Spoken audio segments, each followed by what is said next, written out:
briefly while we're introducing the course. But in this case, we are now going to be focusing on the risks associated with enterprise. So it's more of a business risk management.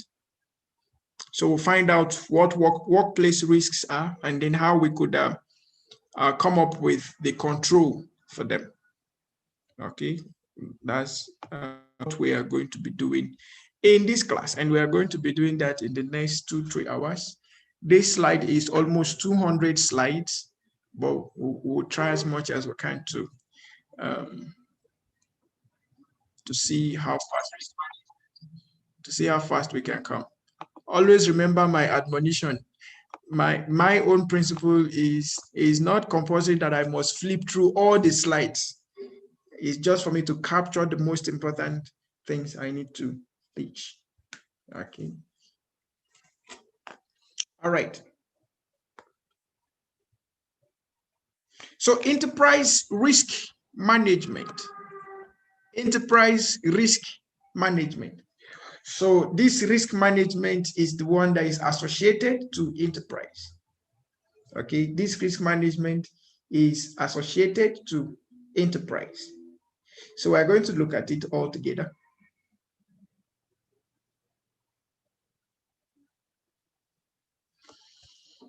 Okay. So we'll be looking at enterprise risk management fundamentals, importance of risk appetite, the 4 T's of hazard response, risk control techniques, control of selected hazard, risk managing uncertainty, risk governance, insurance, and risk transfer, evaluation of control environment, activities of internal audit functions, risk assurance techniques, reporting on risk management, corporate social responsibility, then future of risk management. So we are going to look at all of this in this class. Just as is common to IPM to always begin with a case study, let's quickly go through this case study. Let us see governance and risk management in manufacturing company. So about this company, SYZ is a manufacturing company, and it actually transformed its crisis into an opportunity to enhance its enterprise risk management practice for value creation. Please give me a second, I'll be right back.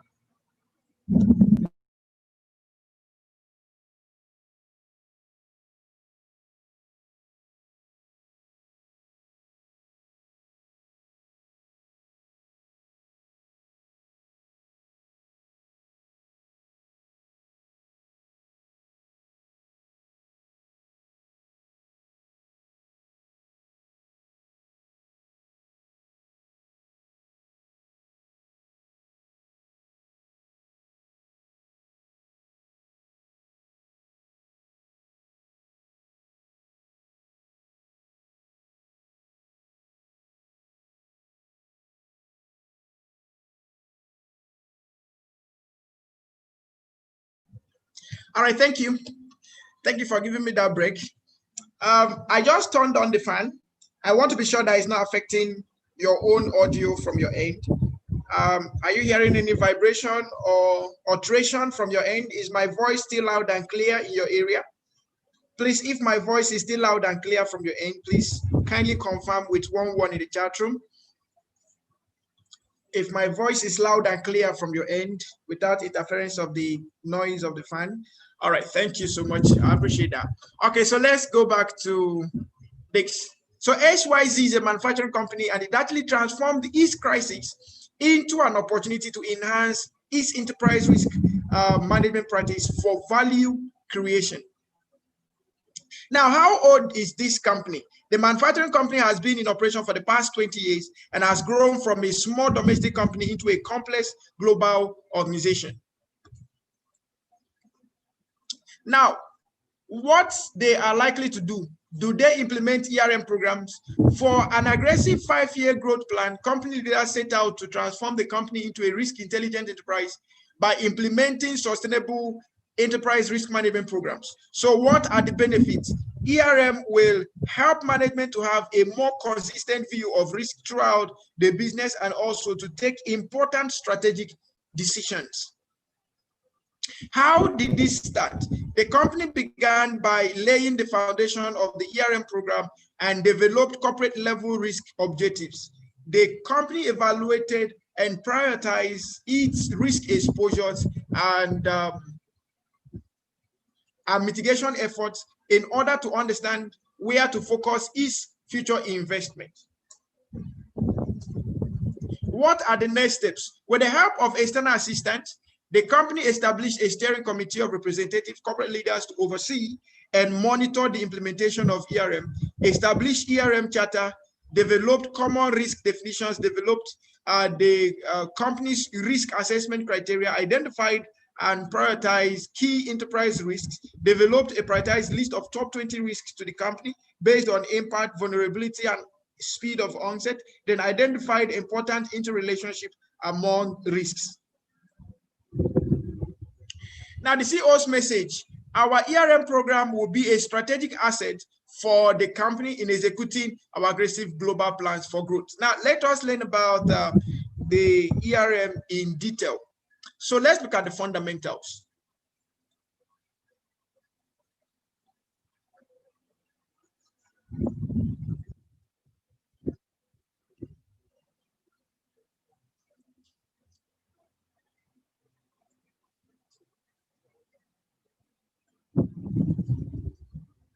Okay, so what is enterprise risk management? ERM is the ongoing proactive process of adopting a holistic approach across the enterprise towards all the uncertainties which may affect either positively or negatively the achievement of its key purposes and objectives, leading to action for achieving greater business robustness and flexibility, efficient risk-taking, and an appropriate risk-reward balance. I will take that again. ERM is the ongoing approach, ongoing proactive process of adopting a holistic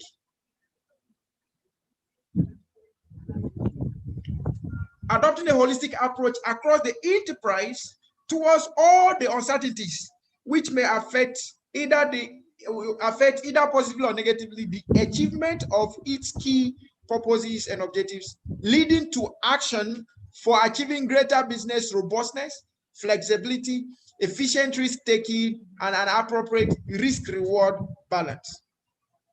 Now, what's the difference, or what's the relationship comparing the traditional risk management versus the enterprise risk management?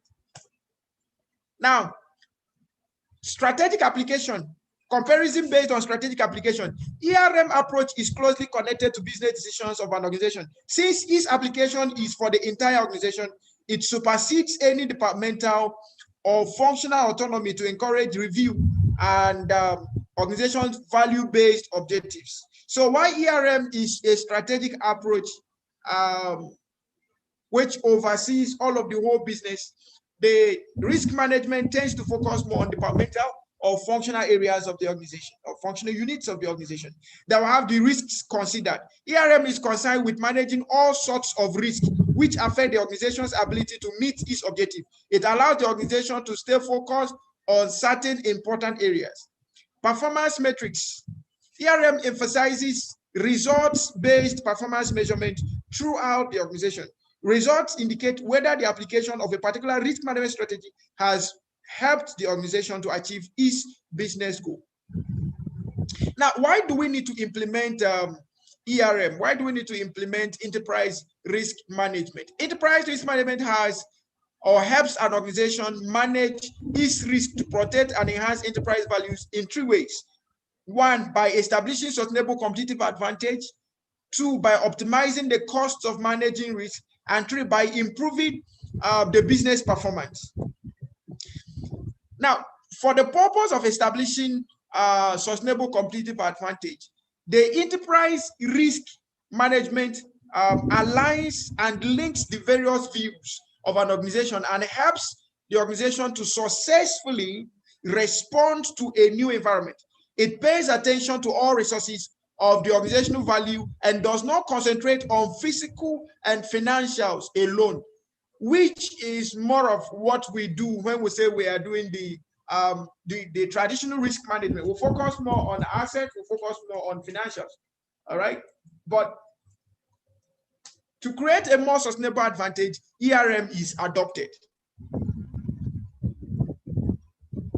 Then we have the second advantage why we need to adopt ERM, which is in terms of optimizing the costs of managing risk.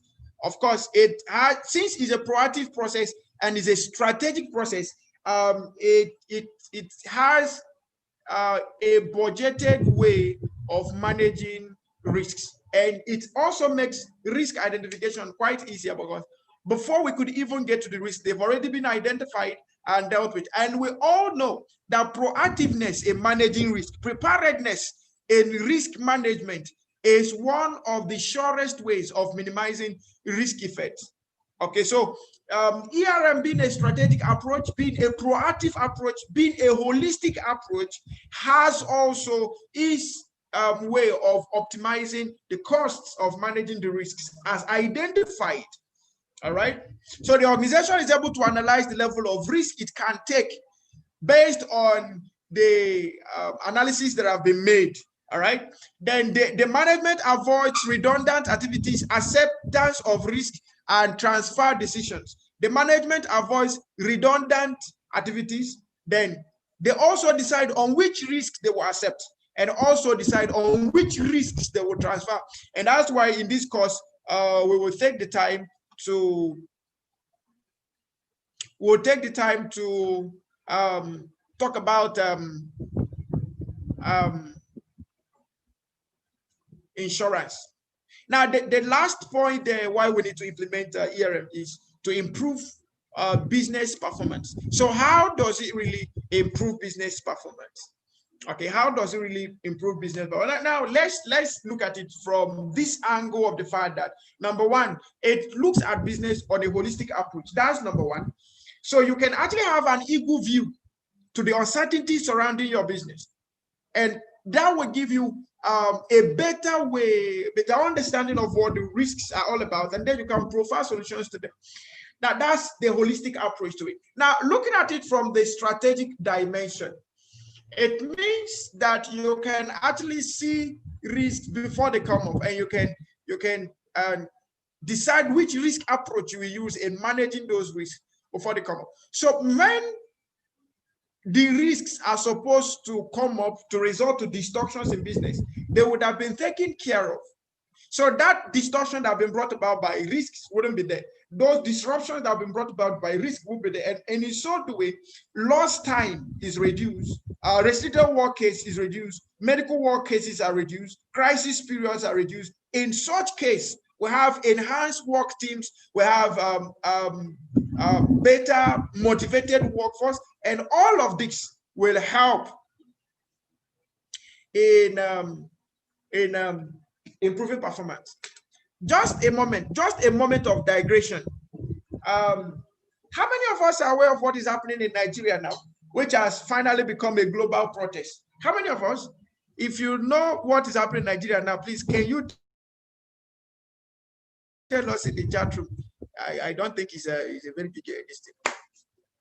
If you know what is happening in Nigeria now, I'm sure there are Nigerians in this class. If you know what is happening in Nigeria now, can you tell us in the chat room?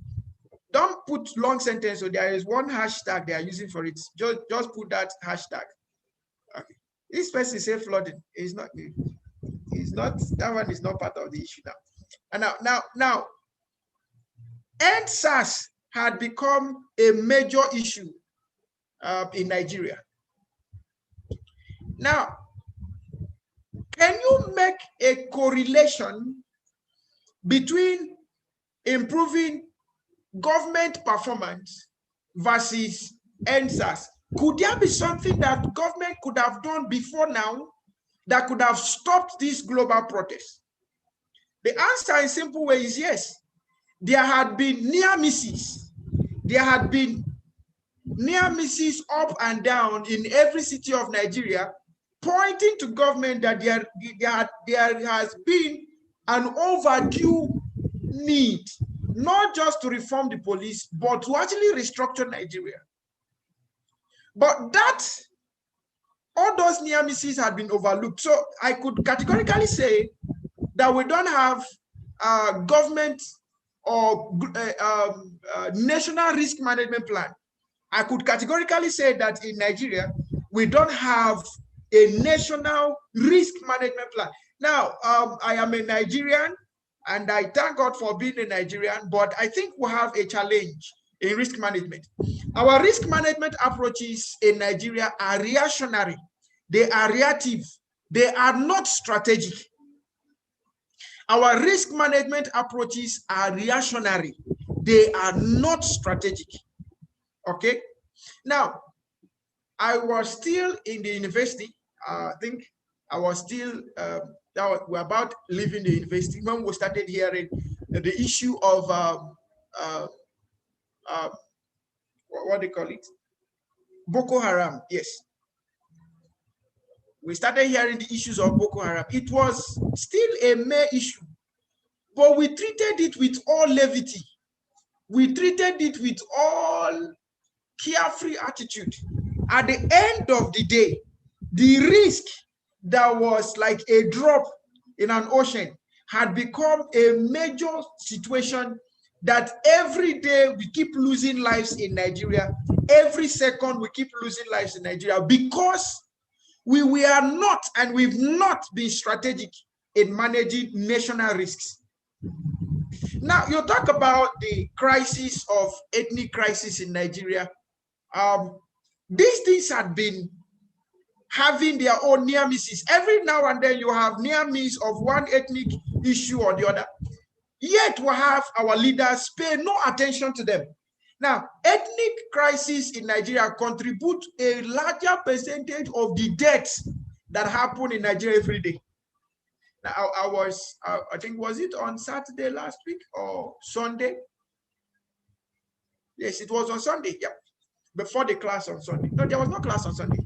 Now, I met with someone, and the person told me, he said she lost 4 of her brothers in Kaduna crisis. 4.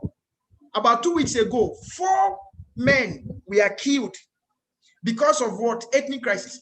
Now, permit me to say, I was listening to the governor of Kaduna State, and he said something that got me, like, I felt like, is this from somebody? Is it a governor that is actually saying this? Now, he said that ethnic crisis in Kaduna State had been there before he came to power. And from all his explanation, it will remain even after he has gone. So the question was, during your political campaign, you said you are going to end that. What strategy were you adopting? So at the end of the day, it was just a lip service and nothing was done. So we've not been strategic in handling risks. Perhaps in Africa, if I'm talking about Nigeria, it seems as though it's Nigeria only. Cameroon is suffering the same thing every day. Cameroon is every day on the fight. What is happening in Nigeria is happening in Cameroon. What is happening in Nigeria is happening in Chad. What is happening in Nigeria is happening in Sudan. It's happening in Somalia. It's happening in virtually almost every nook and cranny of Africa. Now, take a look. I am not siding any country, and I'm not siding anybody, and I'm not saying what I'm going to say is right, but take a look at this.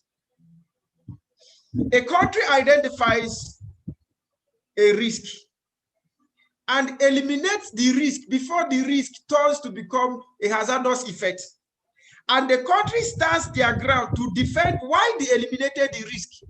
And they give an instruction that anybody that will say that this risk they eliminated is not a good way of handling this thing. If you try to fight them back, they already have a plan in place to destroy you if you ever try it.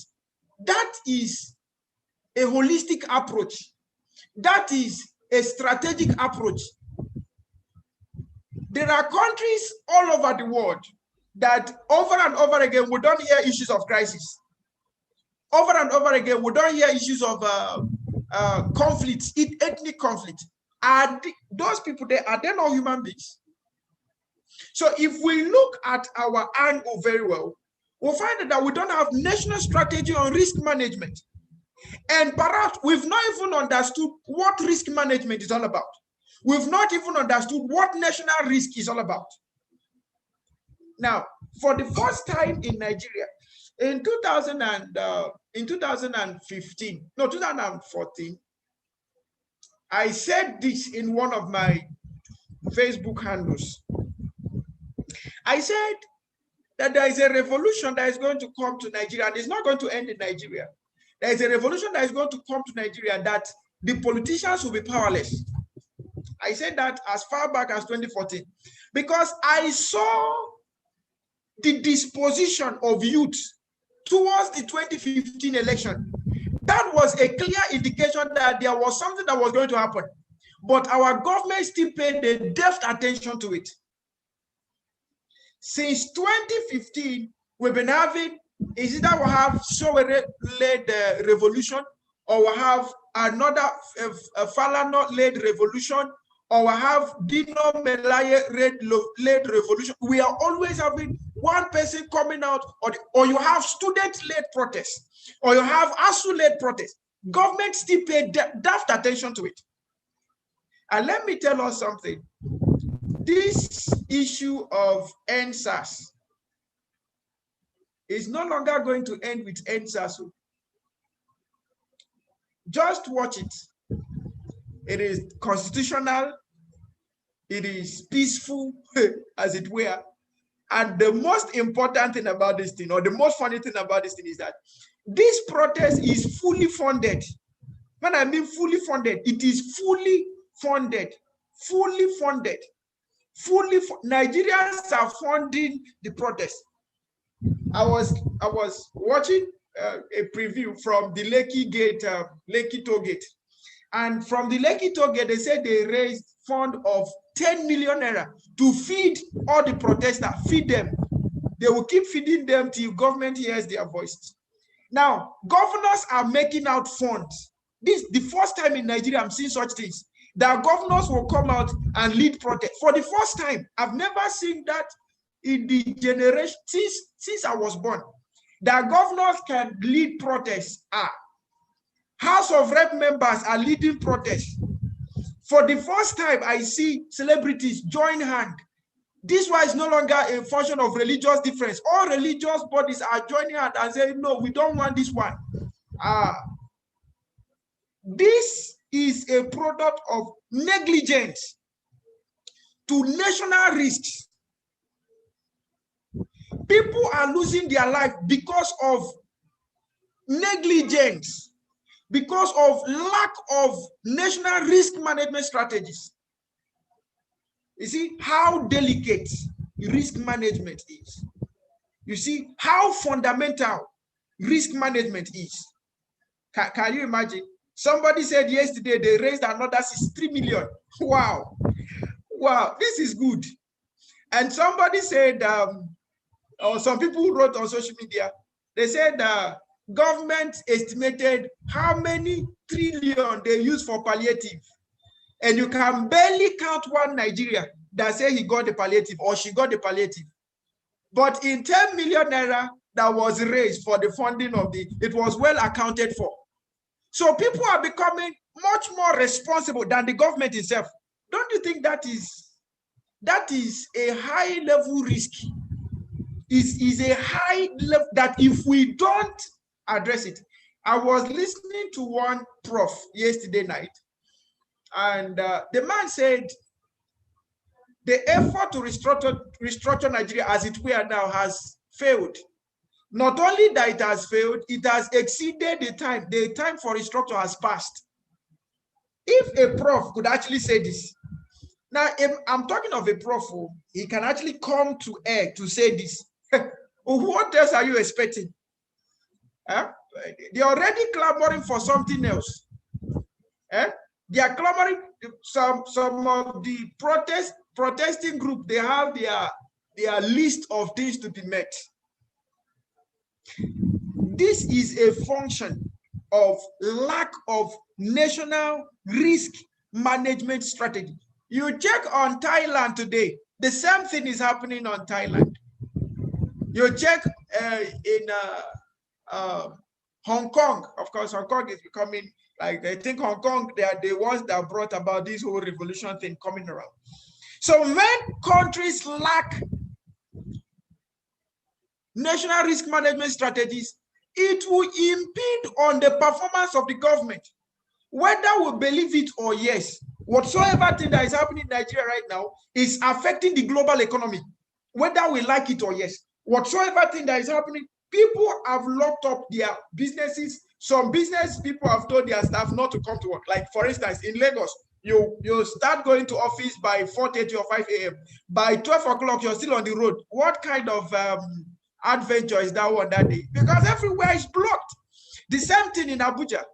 The same thing in Port Harcourt. We all see the news everywhere. The same thing in Ogun State. Everywhere is flooded. The governors are leading the protest. The governors are now telling the presidency how they are reserving funds to handle the protesters, not to tear them down, but to help them keep protesting till their need is met. So government is funding the people against government. What a government. This is really wonderful. I've never seen this in my lifetime. This is a product of clear negligence to national risks. They have been surging. All these risks have been surging, and we've paid no attention to them. People come to air, they talk and talk and talk. Okay, now let's take a critical look at this.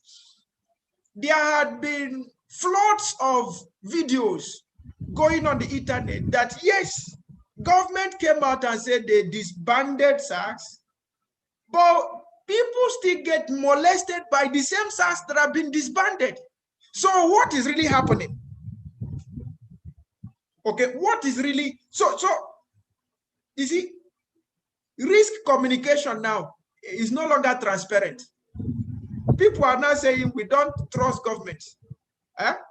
People have trusted you since 1914 till date, and yet you can't prove to be competent for once.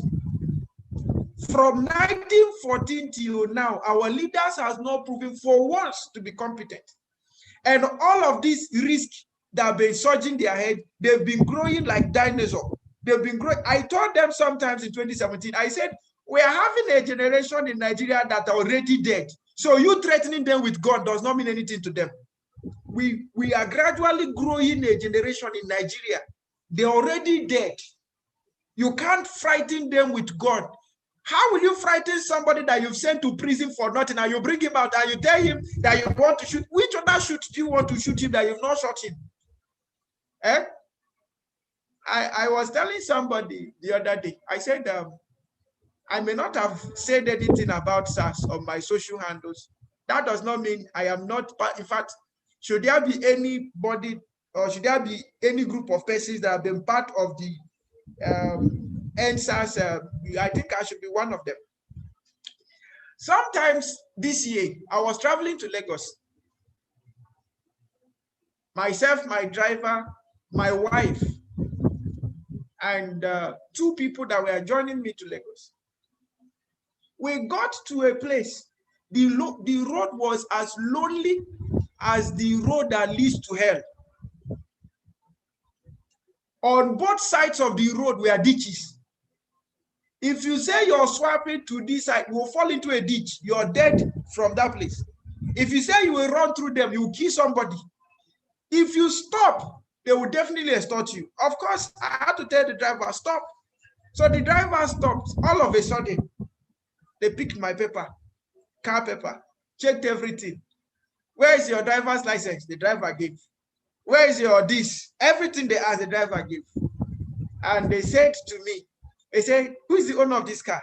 The driver pointed to me and said, okay, sir, please, this car is not your car. I was like, what do you mean? He said, sir, this car is not your car. I said, okay, so explain, let me know. He said, this car is a stolen car. I said, okay, no problem. So I said, okay, so tell me. He said, you see, the registration number on the chassis number, we have 1E. On the renewal paper, they did 2E. So this car is not your car. I had to call VIO in Abuja to speak with them. They said they are not going to speak with VIO.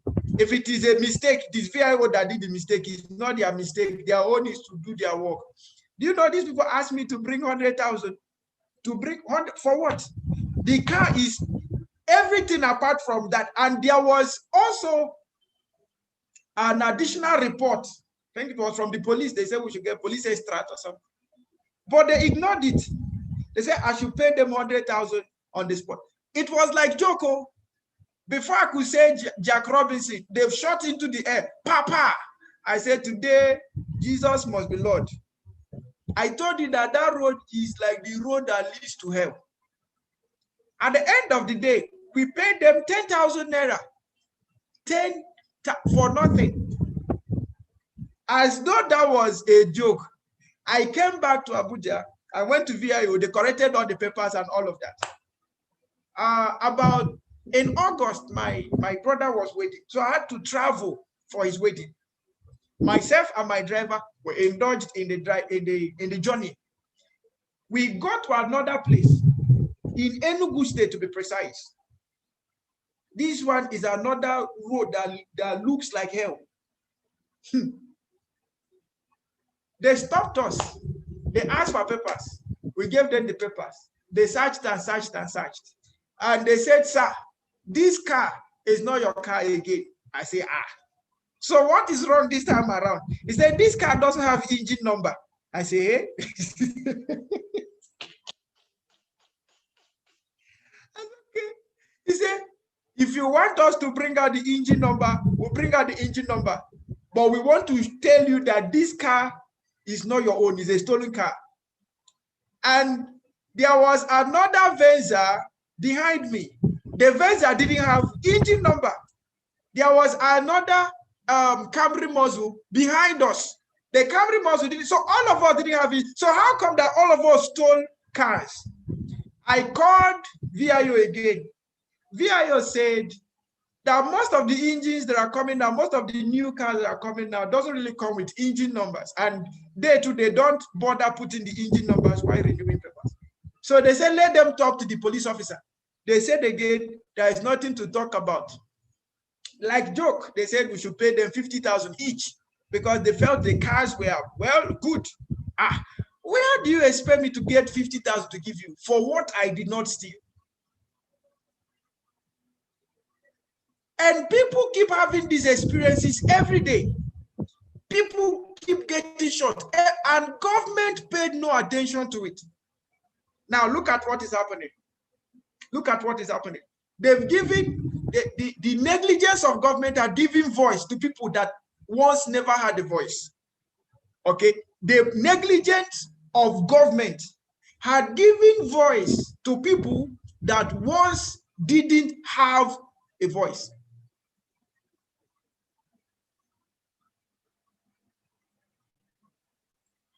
No, but Shola, what you're actually saying is true. In fact, Lagos to Lokoja is even small. If you're traveling from Abuja to Enugu, that's where you will see the main. From Abuja to Enugu, as soon as you cross Benue State and you're moving towards within that Benue, it is you will stay in one point and you'll be seeing another point. You can see 7 checkpoints. One is AX, one is police themselves, one is custom, one is army, one is vigilante. Then you see police again. It continues that way. So we have neglected, as a government, we have neglected all of the near misses. And look at where it has brought us. So we as organizations too shouldn't be daft to neglect all of those near misses. We shouldn't be daft to say it doesn't concern me. We shouldn't be daft to say, after all, you're working for me. Is it not salary? I'll pay you salary, you do the work I ask you. We shouldn't be daft to think that we are the only ones that have voice in our organizations. We shouldn't be daft to emotional arousals. We shouldn't be daft to psychological issues. We shouldn't be daft to business risks. You know, we talked about 2 effects of two effects of illnesses. We talked about the acute effect and we talked about the chronic effect. Now, one thing about risk is that is either it is on the spot risk disposal or on the spot risk display, or it is aftermath. Whichever way, it is even better to have an acute risk effect than to have chronic risk effect. Chronic risk effect doesn't take 1 day to deal with. Sometimes it may not even take 2 years or 5 years. It takes years to deal with. That's on the part of government now. So instead of accumulating risk, it's better we deal with risks as they come up, or perhaps we create strategic plans on how to deal with risks. There is no one ever enjoying a good home that came by chance. Every good home is a function of a good plan. Tell anybody that I said so. Every good country is a function of a good plan. Every good business is a function of a good plan. Any bad country is a function of bad plan. Some countries have good plan, but incompetent people to man the plans. So those incompetency becomes risk on themselves. Incompetency becomes risk on themselves. So we must pay attention to all of these things in order to make sure that our enterprise risk management approaches are well taken care of. Okay, this is very, very important. This is very, very important. If we ever disregard all of those risk near misses that have been calling, there are some people in this class now. Let even come a little home. There are some people in this class. You've missed the first opportunity because of one thing you did not know. You've missed the second opportunity because of one thing you did not know. And you still want to continue that way. And you want to get that. How do you want to? What strategy do you want to use? Did you get my point now? You got an appointment and they said, no, you can't proceed because you didn't have this competency. And you still want to get the appointment, but you don't want to go for the competency. One Nigerian singer, he said, nobody want to die, but they all want to go to heaven. Nobody want to die, but they all want to get to heaven. One Nigerian singer said that. And we all see that those kind of displays every day. In business, we see those. We want to achieve one kind of mighty target. But what is the strategy? No strategy. What is the plan? No plan. Who is the team? No team. But we still want to achieve the great goal. Should I tell you something? You see, those people that are very, very spiritual. Listen to me now. I know Nigeria and Africa, we are very spiritual people. It's either we are Christians, Muslims, traditionalists, we must be somewhere. We must believe in one supernatural God or the other. Now, no matter how you pray, if you don't have a corresponding plan with action to your prayers, you will remain where you are. You will remain where you are. I saw something yesterday, and I said, if it has come to this point, then forget it. Nigeria, whether we like it or not, must be reformed. Now, I saw a herbalist as part of the protest. In case you've not seen the video, it's on the internet. I saw Muslims organizing prayer in the protest. What? I saw Christians leading prayers in the protest. My friend, this case is finished. So now we have both spiritual activities and physical activities working hand in hand. The case is finished. I don't think there is any government that can survive these two blend of effects. I don't think so. I don't think so. So don't expect that this is going to stop now. We only began. Okay? Muslims came out in mass. Or while they are protesting, they are praying. That is good. Christians, as they are protesting, they are praying. And the traditionalist came out with his own gang too. as he's protesting, he's also praying in his own way. The case is finished. In case you don't know, case finish. If it is my friend, he say class mesh, don't finish. So let's be more proactive. Let's be more proactive. Let's forget about being redundant and get to be more proactive. In 2000 and the last election, I wanted to run for House of Rep in my federal constituency. I'd made 1 or 2 contacts, and I found out that the person that was already taking the position was someone that we all know. So I said, okay, you can go ahead. But you see, 2020 something very soon, as we are building political capacity now to dive in, we will do the undoable. I love what is his name? Akin Alabi is doing in the House. I love what Desmond Elliott is doing in the House. Those guys are giving us morale. They are doing the best thing that need to be done now. I love what Showore is doing. He's doing a great job. I love what Fela, is it Fela? What's that his name? Fela, what's that his name? It's not Fela Kuti, the other Fela. Duro Toye. I love what Duro Toye is doing. And there are so many other people around Africa that are doing equivalent things. So let us not pay that attention to all these things. And don't even ever try it to say it doesn't concern me. My friend once said, he said it a while ago. He said the brutality of the police one day will come to the door of every Nigerian, whether you like it or not. He said it long time ago. He said the brutality that the police is meting on Nigerians, now it may look like it doesn't concern me. He said very soon it will come to the door of every Nigerian, including the politicians.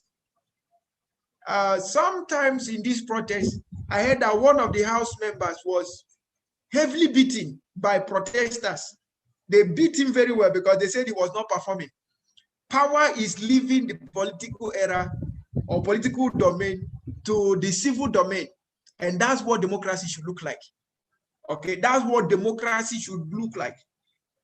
Okay, so let's pay attention to all of this risk management. So what are the 5 steps in conducting risk management? If there is anybody here that is a director in any government parastatal, it's time you start raising your voice. Start encouraging government to begin to develop national risk strategies, local government risk strategies. If you're a director in local government, begin to raise your voice on state risk strategies. They should come up with strategies on how to deal with risks, political risk, economic risk, religious risk as they come up. For any time these risks come up in Nigeria, they claim lives, not 1, not 2. They claim lives in their thousands. And we are watching as though it doesn't concern. What is the essence of all this learning if we can't confront these issues and take them seriously? Okay, so if you are a staff of government, start suggesting, start putting up recommendations. Let there be risk management committees, steering committees. Let them begin to identify, not that if anything happens tomorrow, governor will now say, we are now setting committee. Can you imagine governors? We are now setting committee. We are now. So they are following reactionary safety measures after lives have been lost.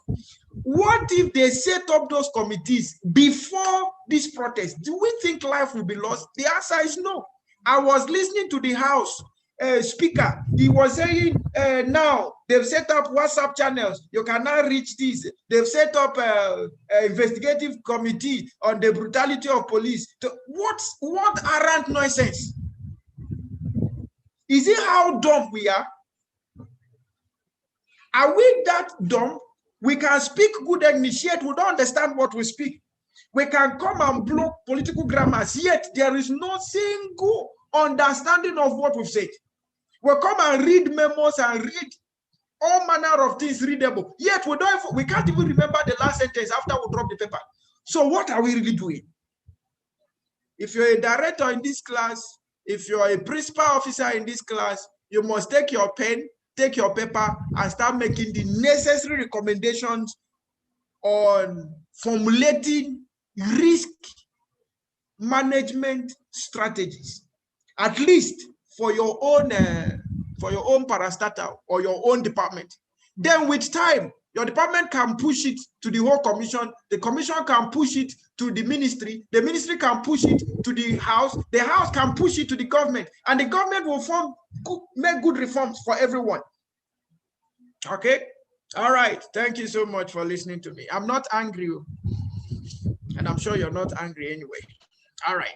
But we are having typical issues that can typically explain what non-existence of risk management is causing. Okay, effective risk management strategies, right? So what are the 5 steps in implementing enterprise risk management? Number 1, conduct a risk, an enterprise risk assessment. Then number 2, clearly states the enterprise risk management vision and value proposition around your priority risks. Then advance those risk management capabilities for priority risks. Then evaluate the capability of the existing enterprise risk management structure. Then advance the risk management capabilities for other key risks. Okay, for other key risks.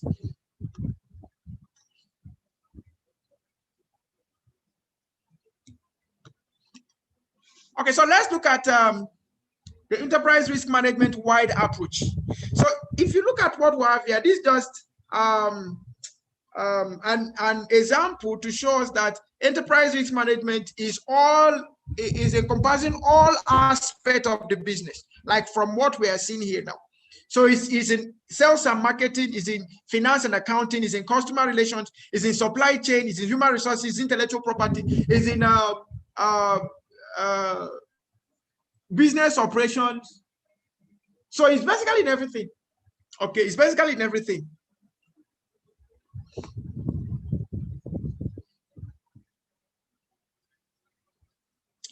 Now, the ERM-wide approach looks at the risk which each and every department of an organization will face from its various operations. ERM manages those risks which hinder the achievement of the objectives. ERM manages those risks which hinder the achievement of those objectives. Okay.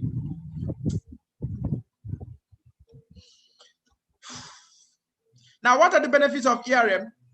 We have the benefits as associated to the marketplace, the benefits to financial benefits, infrastructure benefits, and reputational benefits. Now, if you actually look at this chart here, you'll find that this benefit is not just to business. It is benefit. Looking at this, we can apply this to family. We can apply this to business. We can apply this to government. We can apply this to anything that is called an institution, an organization, anything where 2 or more people are gathered. We can apply this to it. Now, when we talk about the marketplace, what do we talk about? We talk about the performance. We'll talk about the value that people see. We'll talk about the quality, reputation. We'll talk about how do customers view you and your product. What kind of respect are you commanding? What level of the market share are you commanding? What problems are you really solving? How are you solving those problems? It boils down to marketplace. What are the factors affecting the marketplace? Like now we are looking at the crisis in Nigeria. It's affecting the marketplace. Now, as a business person, how do you handle that? As a government, how do you handle that? Now, in project management, we'll talk about the enterprise environmental factors. Yes, the enterprise environmental factors that keep coming up as risk sources. How do you manage them? How prepared are we all in the event of emergencies, in the event of risk occurrences? How prepared are we? Then we look at the financial also. Now, I will categorically say that any company, any institution, any government that doesn't have an effective risk management strategy will keep losing money. Any country, any company, any family, any individual that doesn't have an effective risk management strategy will keep losing money. And let me give you an example now. Let me give you an example. Where I live, I'm privileged to live in a place where they give us light almost 24 hours every day. So we barely have light disruptions here. Now, I bought what they call it, electric cooking, is it stove or what, or something like that, for my wife, and she tried using it, but it was after the electrification. I think the cable they used, they were smaller cables that couldn't carry the weight of that. Now, I now found out something.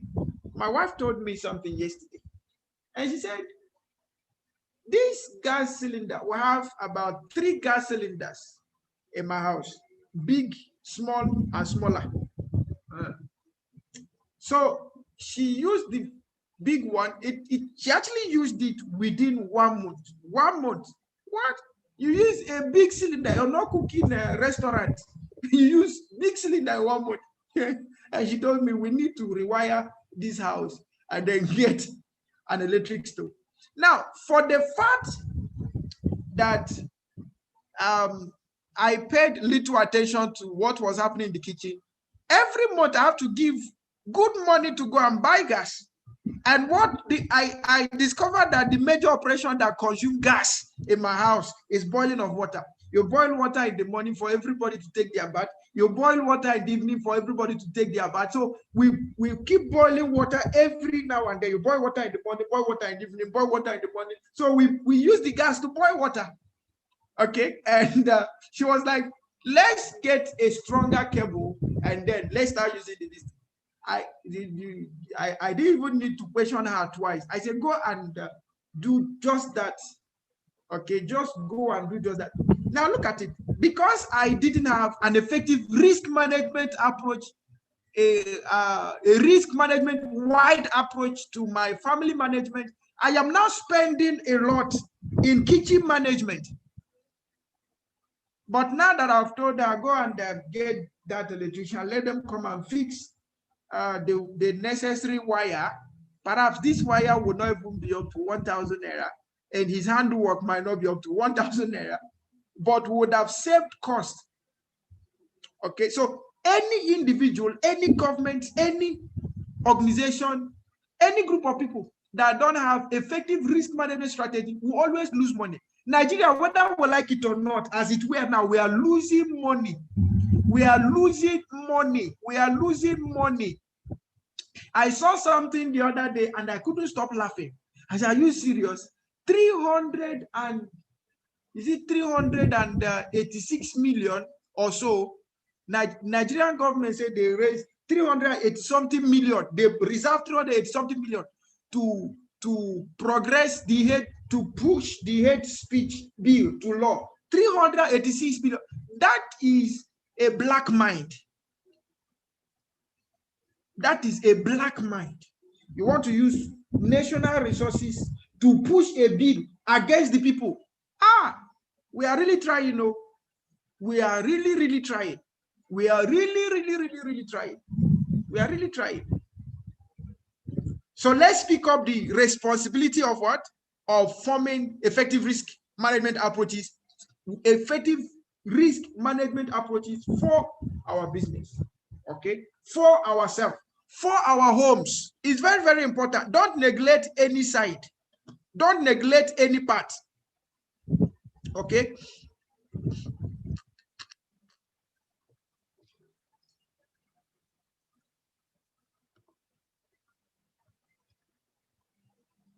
Okay, it's like somebody saying that she can't see my screen or he can't see my screen. Please, if you can see my screen, let me know, please. If you can see my screen, please let me know.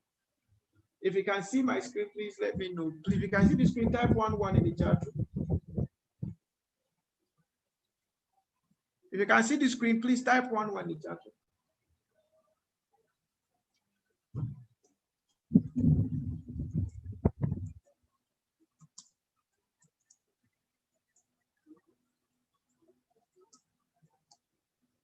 All right. So please, the person that is not seeing, please, you can actually check and find out. Now I have the issues of infrastructure. If there is anything Nigerians have been clamoring for before I was even born, Those days we used to go to primary school. Those days, I think we had bolder teachers then than now. So we used to have supervisors, invigilators that come to school to check. I don't know whether they are still doing that now. So when those invigilators come, they will ask the school, what do you want? So school will tell them, we need chairs, we need this, we need that, we need to fence the school and all of that. So I doubt if those things are still operational now. I doubt if they are still operational now. If there is anything Nigerians are clamoring for, is infrastructure, better infrastructure, better infrastructure. Oh, wait. I thank God for meter, thank God for electric meter now in Nigeria. But those of us that don't have meter, how many of us actually enjoy paying NEPA bill? You enjoy paying PHCN or AEDC or which one do they call it, Keja? You enjoy it, you actually pay delight.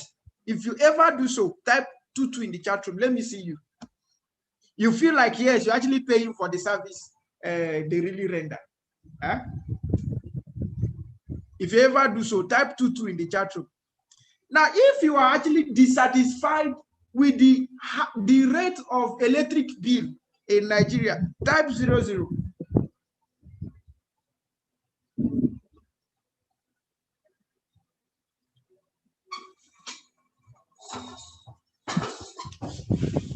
Now, as funny as it is, I want to ask another question. Just be objective in your question. When you buy 1 gig of data for 1,000 and it finishes, even if you may get angry a little while, do you really question the 1,000 naira you're paying for the 1 gig? In fact, if you even call the network provider, they will tell you how you spent it. They will tell you exactly how you spent it, and your mind will calm down. Some people natively, like those days when I was growing up in the village, some people disconnected their lights. NEPA, we don't want light again. It's better I use generator. Some companies disconnected from power from Nigerian NEPA. We don't need light again. Now, amazingly, this same country that cannot provide electricity to its people is providing electricity to other countries, and they don't ever get to have a blackout. What a paradox. What a miracle. What? I love Nigeria. I have no other option than to love Nigeria. Yeah? It's really, really wonderful. Now, I said something sometimes ago, and I said, very, very soon in Nigeria, you see that thing called university? It will become like an abandoned place. How many of us are seeing how the primary schools are looking today? Some of us, the primary schools we went to, if you ever go there, you see how those places are looking. The class you used to stay is no longer available because is either a tree has fallen on it or rain has scattered the whole place and government is not paying attention. You see the way those places are. Very, very soon, if government do not wake up to realities, our universities will be like those places.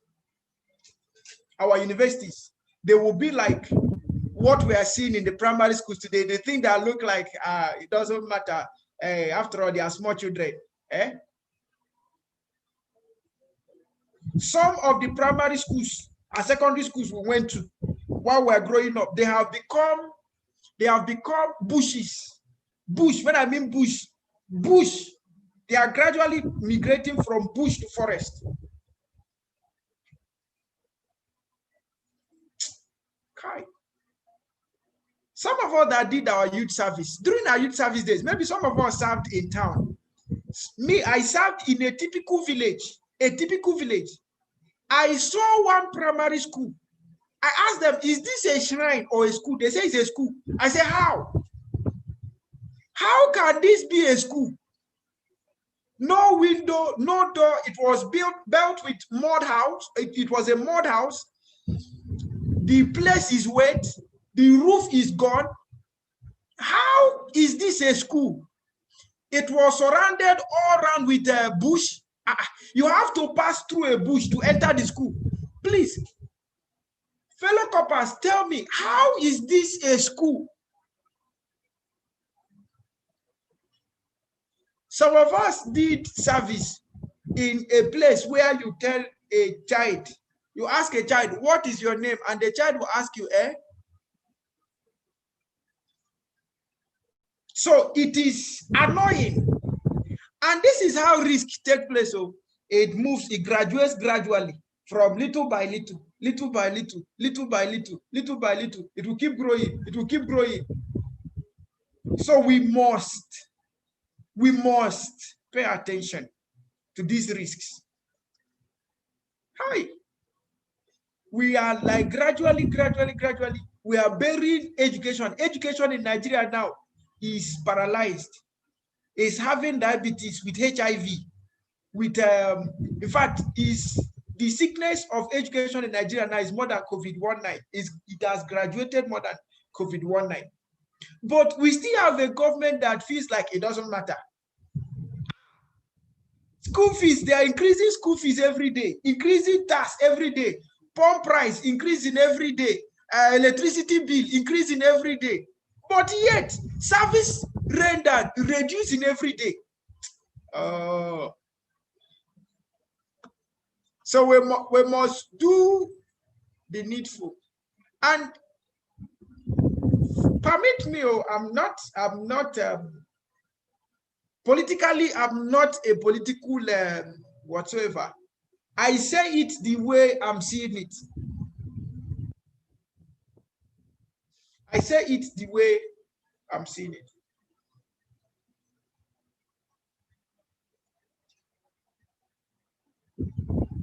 I don't know how many of us have noticed that policies in Nigeria support people to be poor, not to be rich.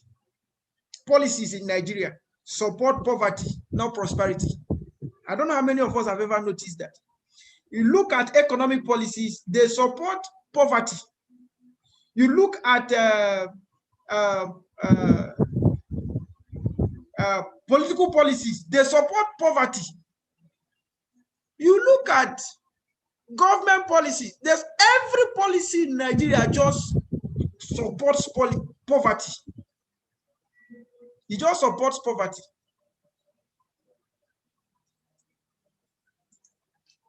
So how then do we want to come out of poverty when we are the ones promoting poverty?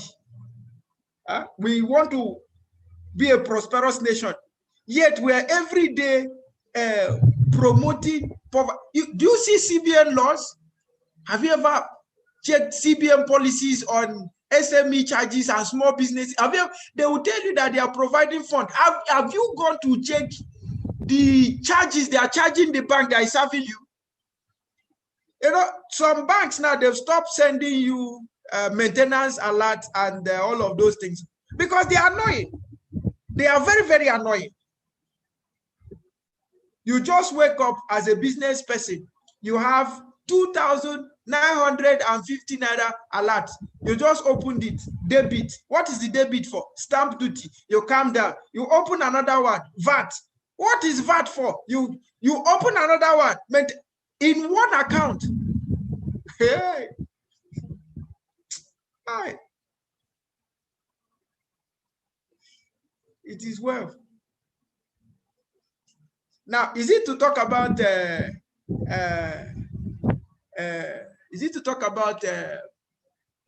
schooling policies in Nigeria? Other countries are adopting strategic approaches to education. Nigeria, we are adopting nomadic approaches to education, primitive approaches to education. When I say primitive, I mean complete primitive. Instead of going forward, we are going backward.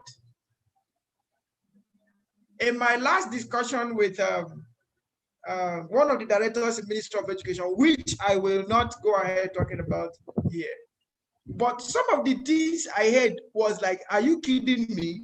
Like, is this really where we are? Is this okay?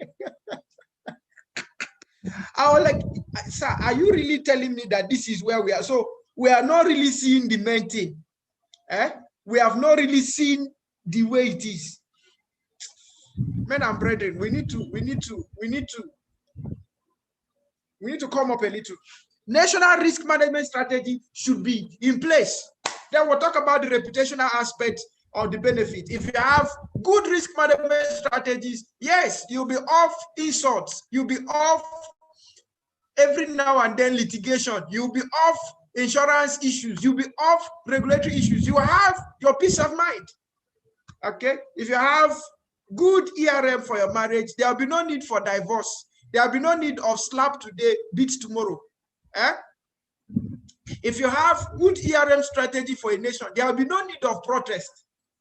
There will be no need of protest. There will be no need of protest. All right? There will be no need of protest. So, on the financial aspect, benefit reduces cost of funding and capital, better control of capital expenditure approvals, increase the profitability for organizations, accurate financial risk reporting, then enhance corporate governance.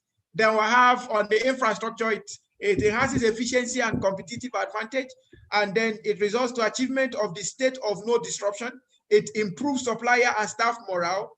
It helps in identifying risks and then also reduces costs of managing those risks.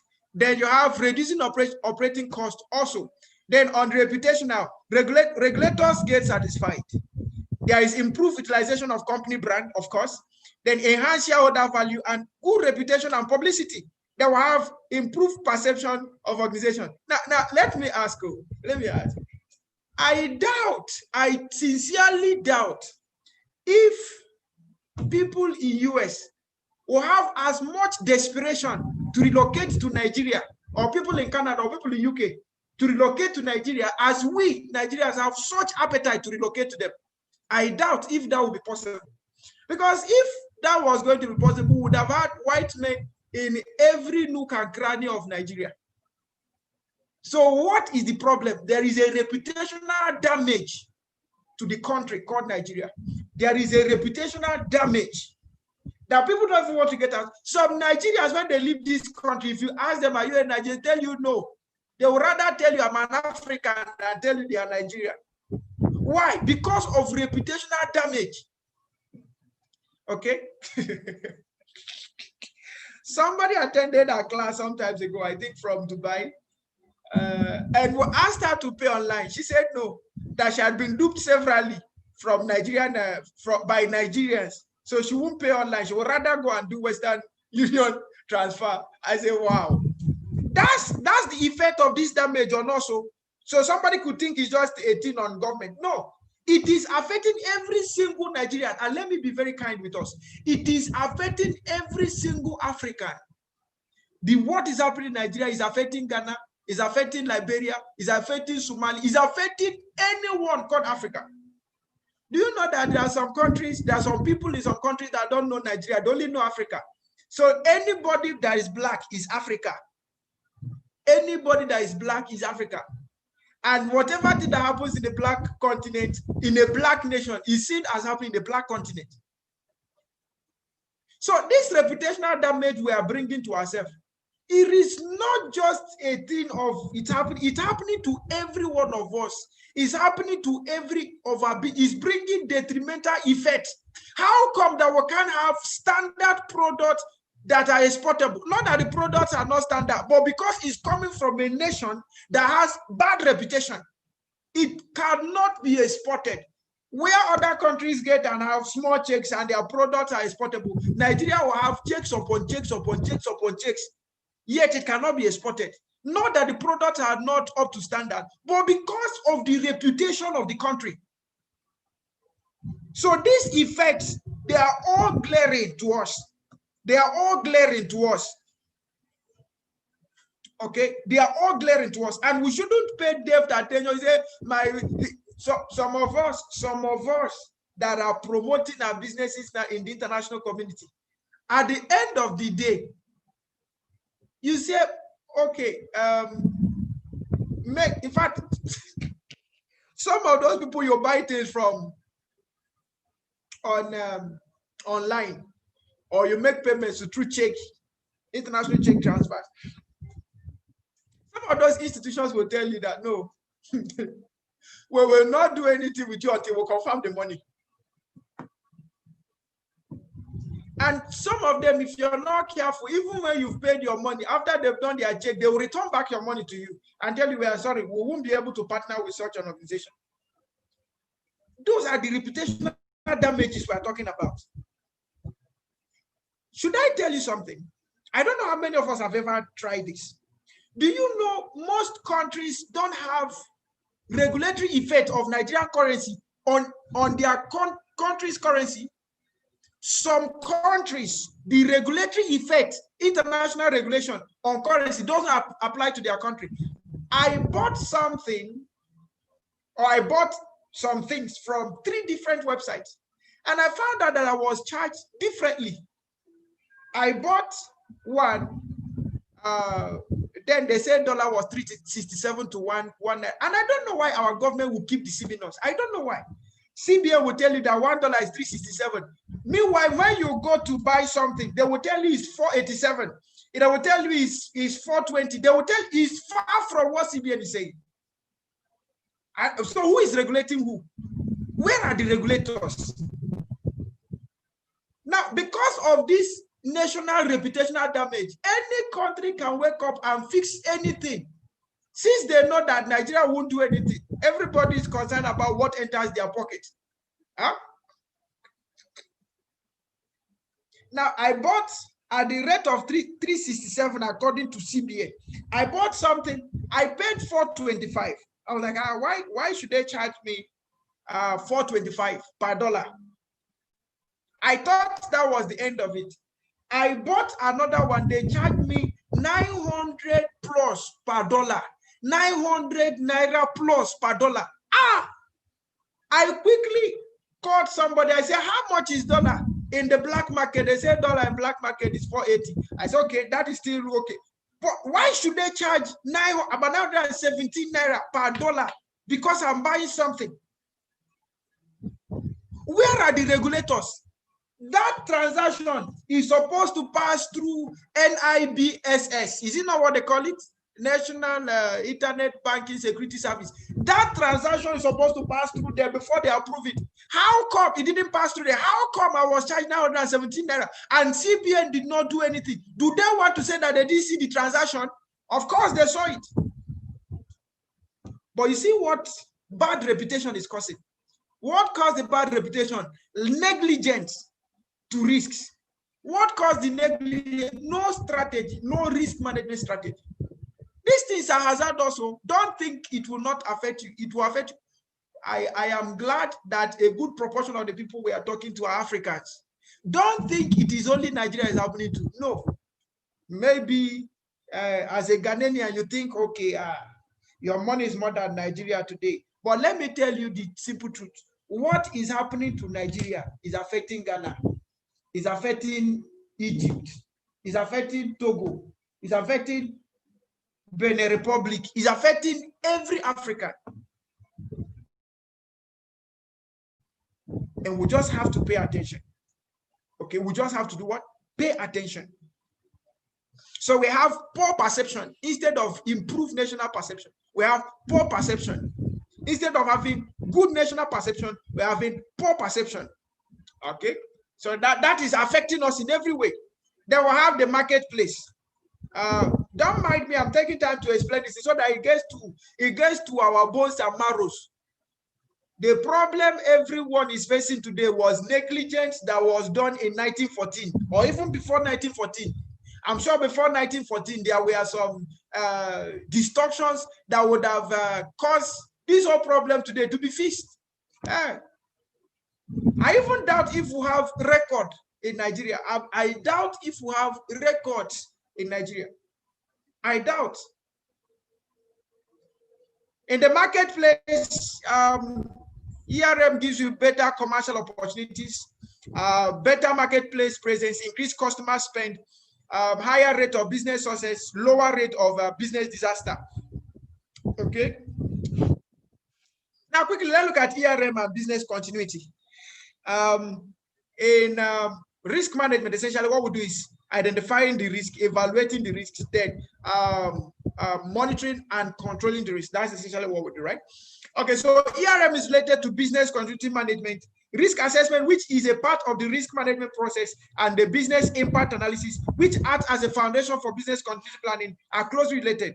Risk management identifies the risks separately that could impact the organization's goals. Now, let's look at the importance of risk appetite. Importance of risk appetite.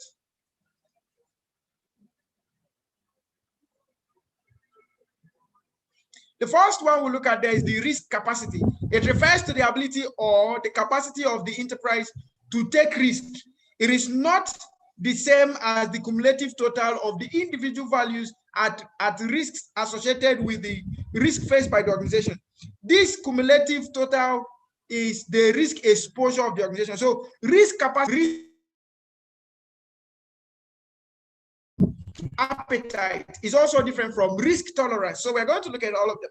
So risk capacity refers to the ability or capacity of an enterprise to take risk. That's risk capacity. The ability or capacity of an enterprise to take risk. That's risk capacity. But the total exposure of an organization to risk,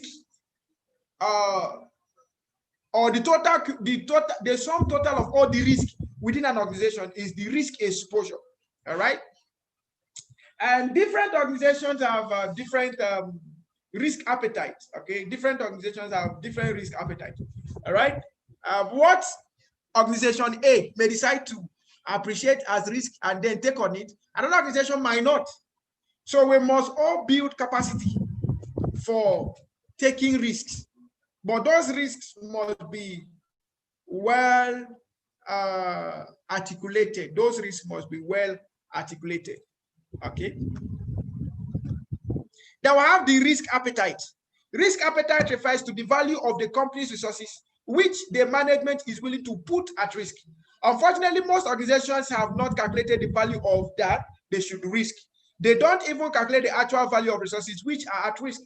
So risk appetite is the volume of what can be used to handle risk, the volume of resources that can be used, what a company is willing to dispose in handling risk. Let me give you an instance. Let's assume that your company wants to go into digital marketing and they've not been doing that before. They are not necessarily going to start with $25,000 and start running that. No, they're possibly going to start with $25 because that's the risk appetite they can go on with. Now, as they begin to see the positive effect of the risk they take, they begin to increase the risk. So risk appetite increases progressively. It increases progressively. Now, in project management, there is what we call bottom-up estimation. In risk management also, we apply such approaches. You take risk little by little. You don't jump to the top and start taking risk. If you apply top-down approach to risk management, it will become a retrogressive approach. So instead of starting with $25 in your digital marketing campaign, you started with $25,000. And you just found out that the $25,000 didn't even make any impact. The next time you will put maybe $10,000. The next time you put $5,000. The next time you put $1,000. The next time you put 100. The next time you put 25. The next time you put 10, and you're just off. Your appetite for the risk was not well managed. Okay, and some of us take those kind of risks. We do top-down approach to risk management. So we should be able to build our risk appetite. And one thing about building your risk appetite is the more you grow in your risk appetite, the more you grow, the better you understand risk and be able to manage risk. The better you are able to understand risk and manage risk. Okay, the better you're able to understand risk and manage risk. Okay.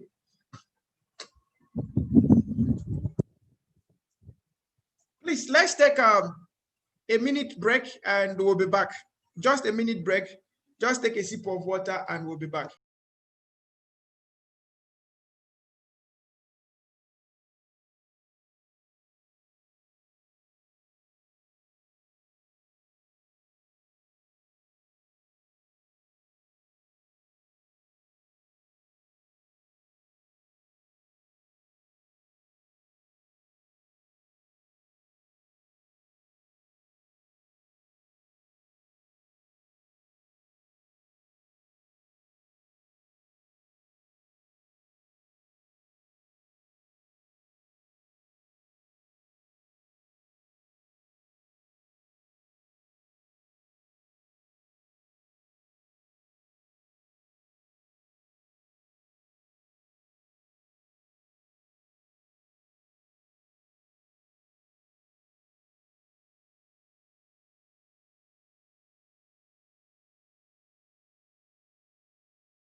All right, you're welcome back. I trust we enjoyed the break.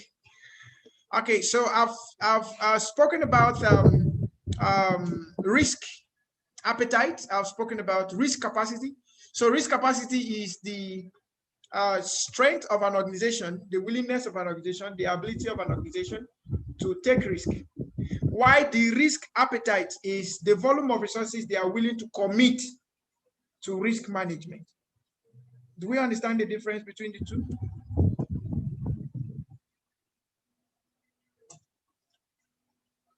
Okay, so if you understand the difference between the two, please can you kindly type 2 in the chat room if you understand the difference between risk appetite and risk appetite and risk capacity. Risk capacity is the ability of the organization to take risk. Risk appetite is the volume of resources they are willing to commit in the risk management approach. All right. Okay. Thank you so much. All right. So let's look at the nature of risk appetite. Nature of risk appetite. Nature of risk appetite. Nature of risk appetite. Nature of risk appetite. Disruptions can come to the organization through various forms of risk.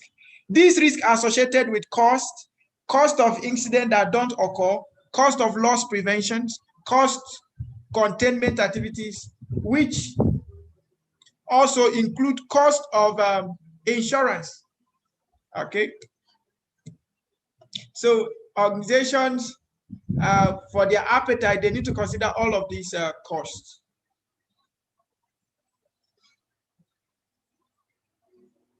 Now, quickly, let's look at the 4 T's of hazard response as regards to risk. We can tolerate, we can treat, we can transfer, and we can terminate. So let's look at what each one means. For tolerate, the exposure is tolerable and no further action can be taken. There are certain limitations and you cannot do anything about the risk. That cost involved in taking action will not be proportionate to the benefits gained. Then you have the treat. More numbers of risks are encountered by the organization in this way. When the organization is continuing with certain activity, and if there is any risk, action is taken to confine the risk to an acceptable level. That's strict.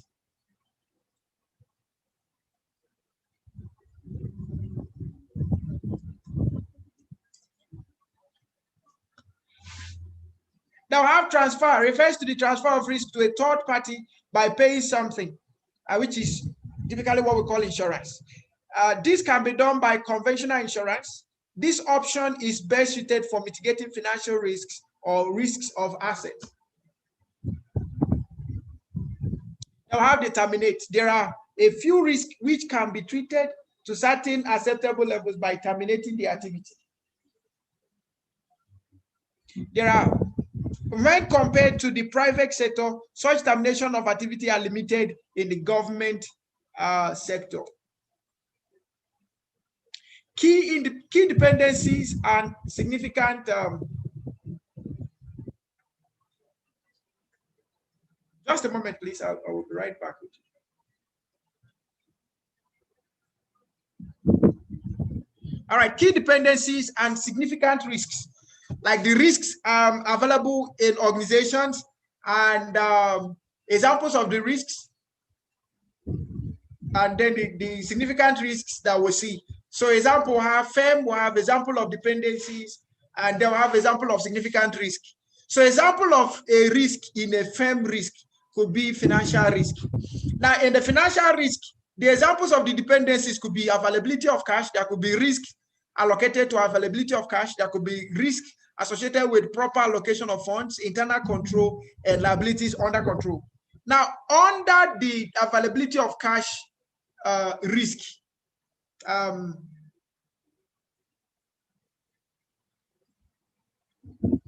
you could have insufficient cash available from parent company. That will now become a significant risk, and that could hamper operations.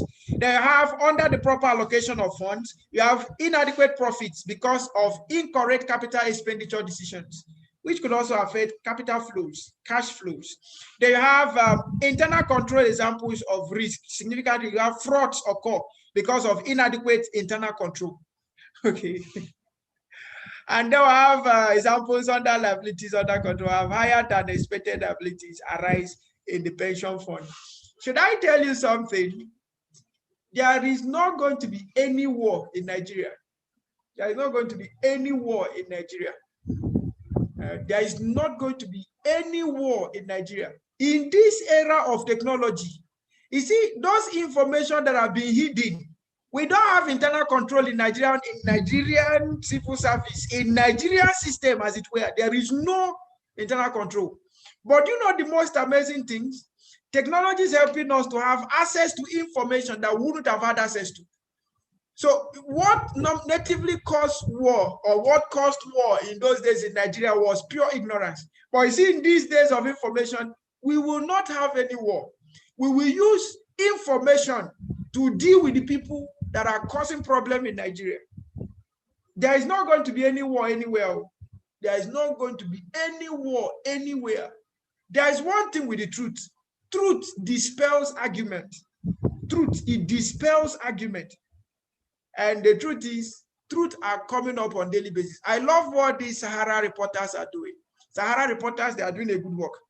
And apart from Sahara reporters, there are other independent organizations who have Rise Africa TV. Those guys also doing a very good work. They have information that government don't know how they got the information.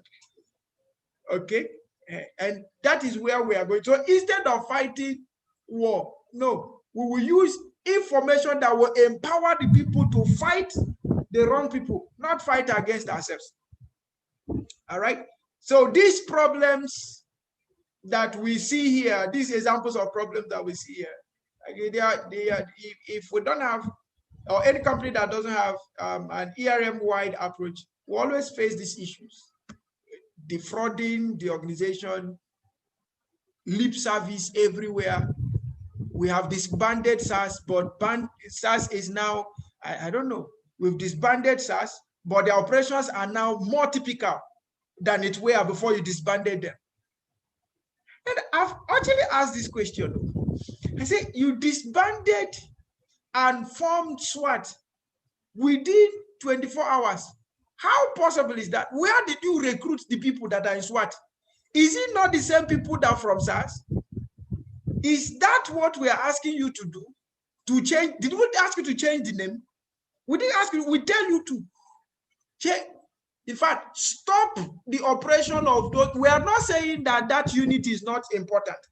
But what we are saying is that the people in that unit, they are making the unit a terror unit. The unit is an important unit. Yes, we agree. But the people in the unit, they are terror units. They are terror people or terrorist people. So we didn't ask you to change the name. If it were to be a change of name, we would have said change the name. We would have said change. That's what we would be saying. We wouldn't say end it. This is so amazing. No? I've never seen a company that can do such magic. You sacked your staff, all of them, and you recruited immediately. I've never, even if it was Microsoft and Google, I'm not sure they will be able to do that. It will still take them some time to do interview, take time to do training, take time to lay structure, before you employ them. Miracles in Nigeria, miracles don't need prayer to happen. No, miracles just happen. Oh, all is well. Okay. Oh God. No. All right. So we have other examples like the infrastructure dependencies will be on people, plant and equipment, IT, and then we'll have communication and transport. Then on the typical examples, we have on the people have failure to achieve and maintain health and safety standards. On plant and equipment, we have damage to key locations used by insurance. On IT, we have IT system not available because of virus or hacker activity. Then on communication and transport, we have transport network closed because of severe weather conditions. Severe weather conditions.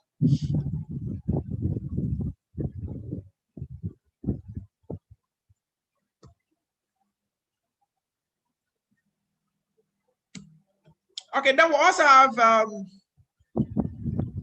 risk like reputational risk, which could be dependent on the brand, public opinion, regulation, and CSR. And in this case, on the dependencies for brand, we have typical example of product recall causes and product recall causes damage to product image and brand. They will have lost sales or revenue because of change in public taste. They will have regulatory enforcement action causes. Regulator enforcement action causes loss of public confidence.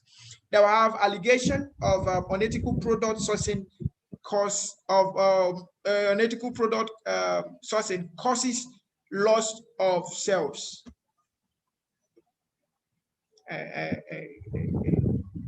Somebody should help me out. This reputational case, this last one, allegation of unethical product sourcing, which causes loss of sales. Forget about the loss of sales. In recent time, we've had a case of unethical product sourcing that Nigerians and even governors and politicians canvassed against.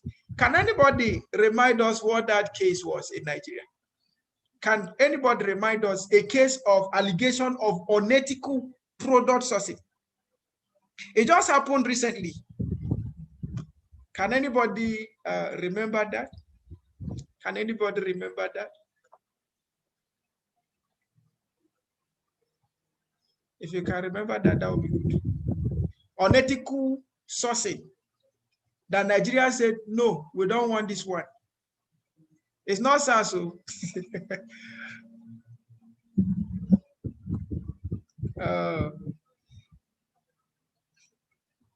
Okay, how many of us have heard of the case of, is it, okay, so we have the China loan, yeah, that's part of it. How many of us have heard of the, is it Onochie or Inochie? The Onochie appointment, proposed appointment as the INEC commissioner. Who heard about that? She was going to be the INEC commissioner, personal assistant to president, becoming INEC commissioner. What? And they say she doesn't belong to any political party. Yet, if you go to her handles, you see political parties being flagged. And this is the same person that have canvassed against other political parties. And you now want to make her INEC chairman, commissioner. Wow. That is very impressive. Very, very impressive. In fact, this one has passed unethical allegation to unlawful allegation. That is not called for. That is not called for. Okay. They will have marketplace risks, as the case may be, who could be dependent on economic health, product development, competitor behavior. And the examples will have economic health have declined in world or national economy reduces consumer spending, then product development changes in technology reduce product appeal and sales, competitor behavior, competitor substantially reduces prices to win market share. Now we have the risk acceptance. Under the risk acceptance, an organization needs to tolerate its risk, which has crossed its comfort zone and risk appetite. So for risks that have crossed their comfort zone and risk appetite, then they can tend to accept such risk. So we have risk reduction. Okay, sorry. Risk acceptance can be done either by accepting, by reducing, by transferring, or by avoiding. So we accept risk when the risk have crossed the comfort zone and the risk appetite of the organization. Then we have the reduction when the potential loss which is associated with a risk is low. The organization will be willing to treat the risk. So we reduce the risk by risk reduction. Then we can also do risk transfer in a situation where organization would like to transfer the risk when the probability of the risk materializing is less, but potential is high. The probability of the risk materializing is low, but the effect that it will cause at the long run will be high. Then we can transfer the risk. Insurance is a well-established mechanism for transferring the financial consequences of losses arising out of risks.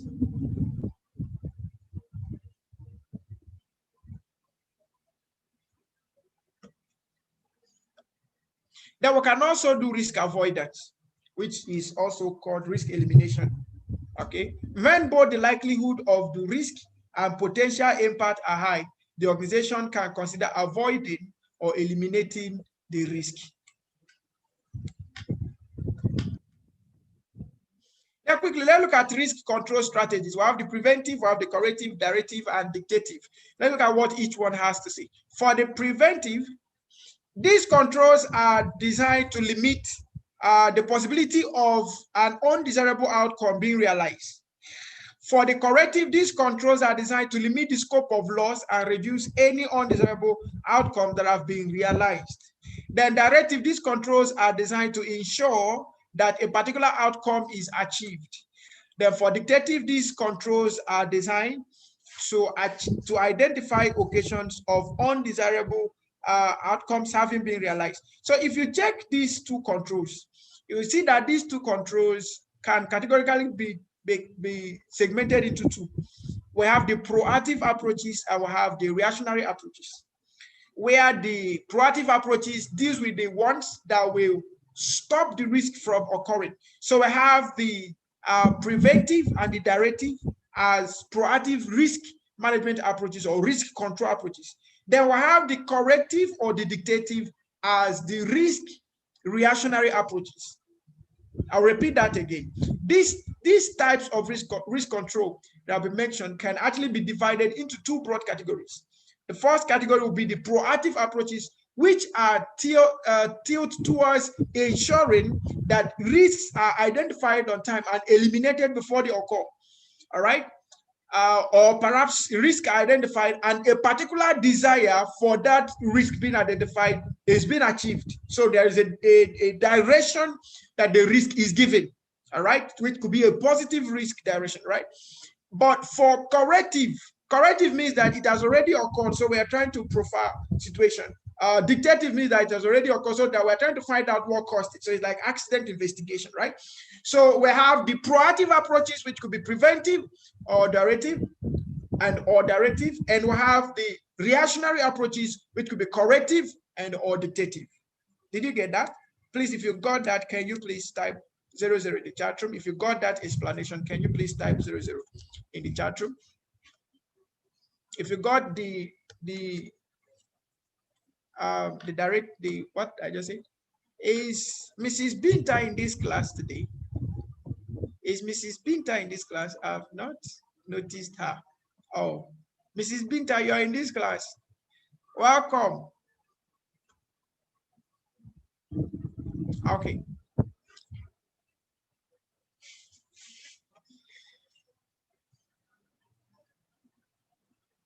Then we have control of selected hazard risk. Wait, Mrs. Binta, is your husband a politician? Is your husband a politician? Because I know you are part of these government directors. You, as a director, we are counting on you now to bring changes, national risk management strategy. Mrs. Binta, hope we are together. Hope the assignment is not too much. Mrs. Binta Bamali, if your husband is a politician, then when you go home, please go and teach him national risk management strategy so that he can help push it to government. Mrs. Binta, are you still there?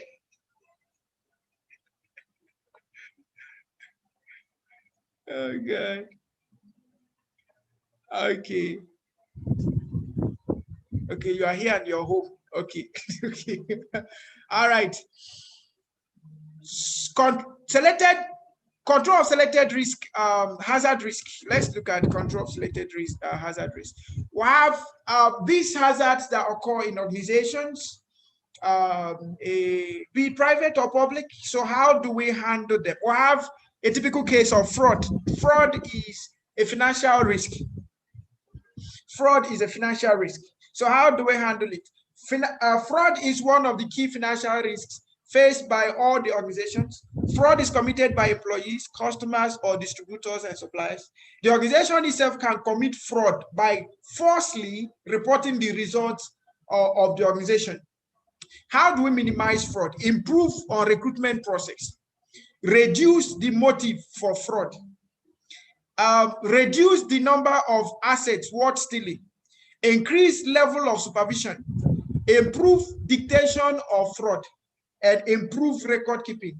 From all of the agitations that have been carried out within this end SARS protest, one of the major hazards or risks that have been identified that has compelled Nigerian police to behave the way they behave is poor remuneration and poor recruitment exercises. They are the things that have put the police where they are today. Poor appointment approaches. Okay, so if we Nigerians want to have a reformed police, we must also have a reformed recruitment process. Okay, we must have reformed recruitment, reformed appointment, reformed promotion, reformed motivation processes. Okay, all right. Then we have infrastructure risks. Example, health and safety at work. There are various health and safety risks faced by organizations.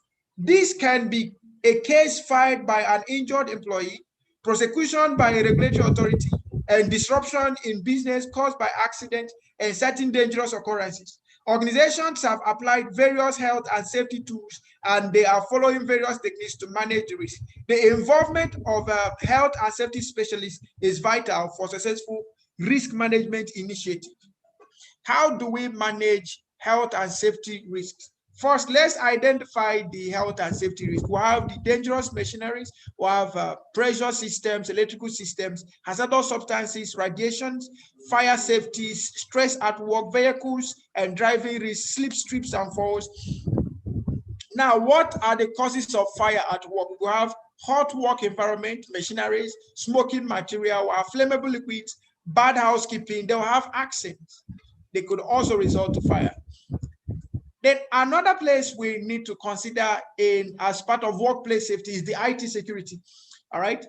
If the computer system fails, it will disturb the entire process of business in an organization. Loss of certain important data can be a serious problem for an organization. This loss can occur because of hardware problems, software problems, human error, or electrical failure. What are the consequences of IT failure? I have loss of business or customers, loss of goodwill, cash flow problems, reduced quality of service, loss of data, financial loss. Now we also have HR risks in organizations. HR risks. Remember, I said something in this class that the work of HSC personnel and the work of HR managers at some point are interwoven. There are interlinks, there are intersections. All right. So as a safety officer, you should also pay attention in being able to analyze and identify risks as relating to HR. So there are more risks when employing new staff and the utilization of human resources within our organization. These are employee engagement and termination is a risk on its own. Okay, based on employee engagement and termination, we've seen cases where staff that were sacked went and sued their companies for being fired. We saw that with Diamond Bank. We saw that with some of the banks in Nigeria, that the staff that were fired sued their companies to court. So that is a HR risk. At the same time, it's also a reputational risk. Okay, it's a reputational risk. It's also a financial driven risk because the company will have to pay for the lawyers and all of the people that will go and defend them in court. And if at the end of the day, the employees win, they are going to pay every dime to the organization or perhaps to the staff. They'll have legislative and regulatory compliance also as part of HR risk. Recruitment, retention, and skills availability, pension arrangement, performance management, absence management, health and safety. If we keep talking about these things, we can use the whole day to keep talking about how each of these things are on themselves empowered risks that can affect organizational performance. All right.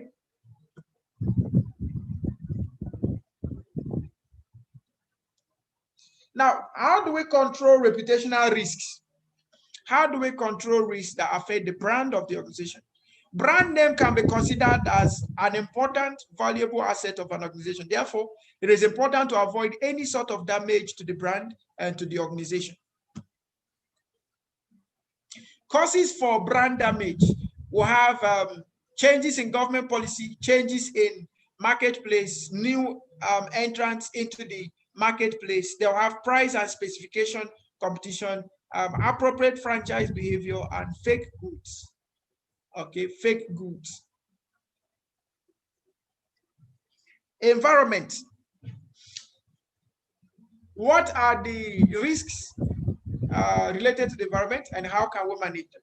There are a set of rules for those organizations which produce industrial waste. These rules detail the organization about how the waste should be treated and what arrangements should be made for discarding it.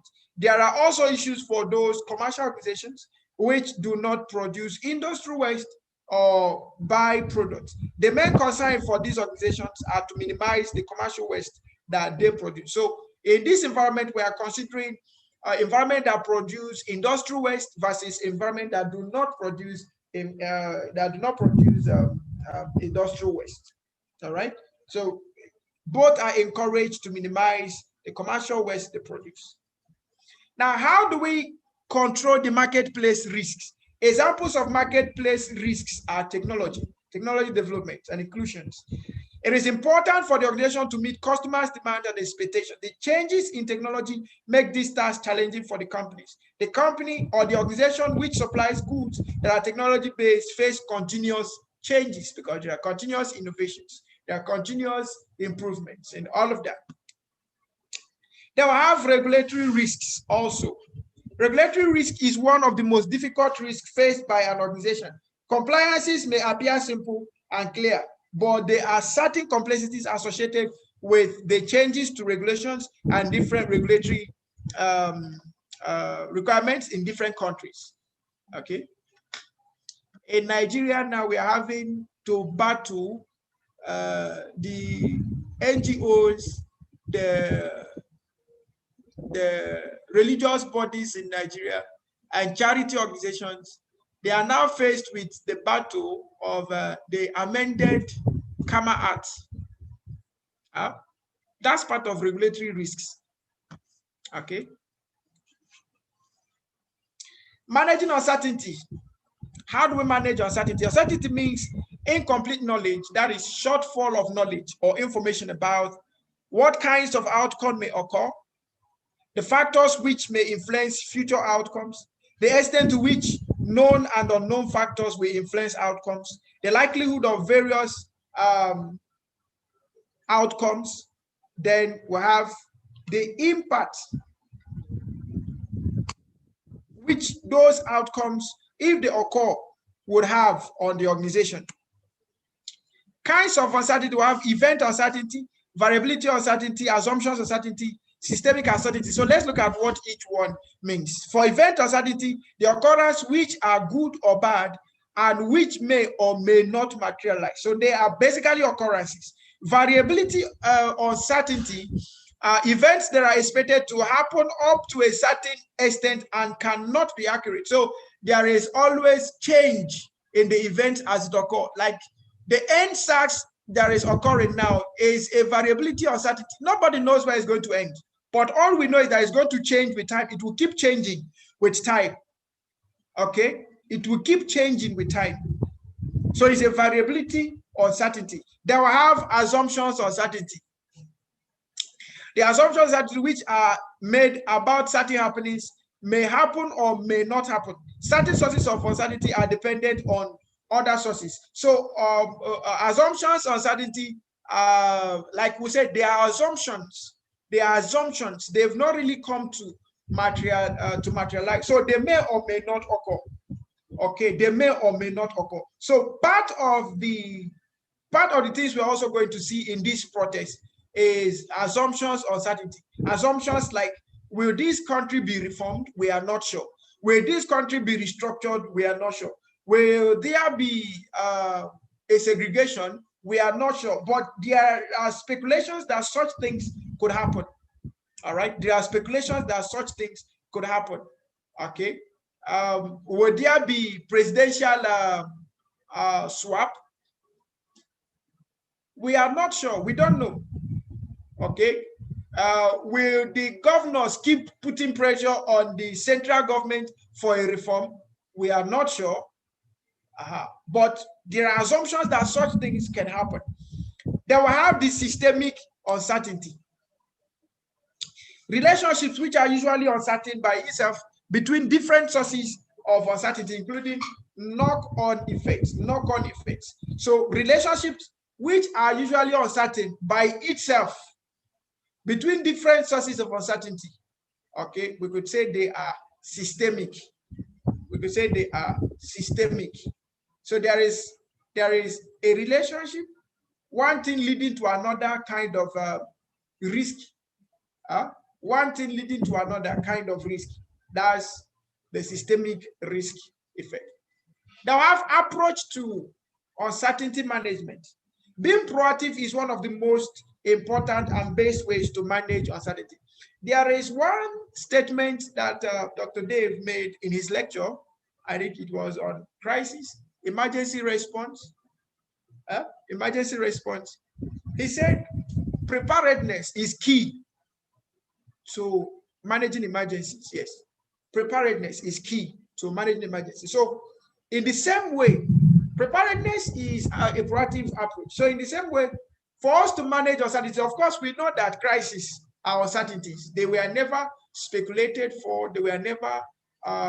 They are not things we wanted to happen, but now they are happening anyway. But if we have proactive approaches, they can actually deal with such things. Okay, so in uncertain areas where we don't have knowledge, we have to enhance ourselves. In other areas of uncertainty, we have to slightly change the business strategy to make business more flexible and achieve its objectives, right? Okay. Steps in uncertainty management. Number one, assess what we already know. Number two, assess those things that we don't know and get further information. Number three, assess the extent to which all our knowledge may be foreseen. Number four, find out the additional areas of information which will be useful and relevant for the business. Number five, go to step one, focus on key information which you find relevant to the business. Number six, find out the remaining information or find out the remaining uncertainties, and those residual uncertainties should be given consideration to make business more flexible and strong. And then finally, always try to devote time and resources searching for new things and gaining knowledge. 10 ways to reduce uncertainty. Number one, definition and acquisition of data which are known to be required. They will have research, including a study of similar situations, present or past, in the same or other organizations. Consultations with experts, including specialists in visualizing possible world features. Then brainstorming and workshops. Then we'll have concept mapping for the organization as a whole to identify key risk areas. Then pattern recognition as event occurs, consultation with stakeholders affected third parties about their views on business and on likely future developments, managing a deeper analysis of the business variability and its underlying causes, then model building, scenario analysis, and stress testing, and finally, financial restructuring. New knowledge as a way of managing risks and managing uncertainties. We'll find some limitations in developing our knowledge, and we have to try to make the best use of it. Uncertainty can be reduced after gaining much knowledge and information. Anytime I talk about knowledge, and I try to bring knowledge and risk, as it were, I try to bring a typical scenario to what happens in our homes. Most of us, we are never prepared to marry. We were only prepared to wait. Most of us, we are never prepared to marry. And that's why some homes, it will take them 1, 2, 3 years before they begin to realize themselves and begin to realize that, we're actually married though. We are not just wedded, we are married. So this is now marriage, not wedding. There are some people that since they got married, they've never read one book on marriage. They've never improved their knowledge. And one thing with knowledge is that if you don't improve it, you decrease it. It cannot be constant. There are some people that are not married, they want to get wedded, but they've never read one book. They only listen to what is happening to other people's marriages. They've never taken time to find out what will really happen in my own marriage. In the same way, there are people that since they left the university, they've never added one extra information to their knowledge base. Not a book that had been read, not a seminar that had been attended, not a conference that had been went to, not a workshop that and every day they keep clamoring for promotion, they keep clamoring for increase in salary. How do you want that to be? You are a cheat. No, not you. I'm not talking about you. I'm talking about that person. Okay. The person that has this kind of mentality is a cheat. Okay, is a cheat. Gaining new knowledge or advancing in knowledge is just basic to solving life problems. One thing with life problems is that they are evolutionary. So they keep moving from one stage to another. The knowledge we use to manage the problem of yesterday, we cannot use it to manage the problem of today. So we need to, let's take for instance, let's say now protest is going. Now say we use the approach, we use Turim Biafra to solve the problem of what is happening. If you try it now, you're causing international hazard. Your constituting an international, you can't use the approach of 1945. Now, you can't use it. So more of what we need now is dialogue, effective communication. That's what we need now. And what we need now is transparency and integrity, accountability and responsibility. What we need now is effective leadership. That's what we need now. And that's what will solve the problem. If we don't follow it this way, we will be causing more problems. And we need more knowledge on how to go about crisis management in a time like this. We need to know about peace resolution.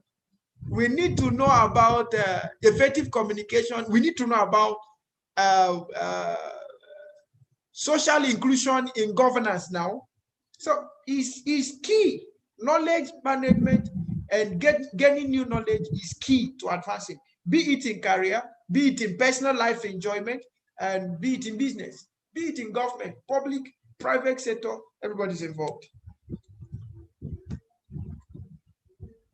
Now, another thing also, in another way of managing uncertainty is new thinking. New thinking. In executive leadership, we always talk about proactive thinking, and we'll talk about creative thinking. Proactive thinking and creative thinking. If some of the things I've said here had in any way affected you as a personal person, please don't take it personal, because I'm not taking it personal. Okay? There is nothing personal to anything I'm saying here. And so my apology sincere apology to anyone that could have a clash with the things I'm saying, especially as it regards to Nigeria. Because I am confident there are directors here, there are principal office holders here.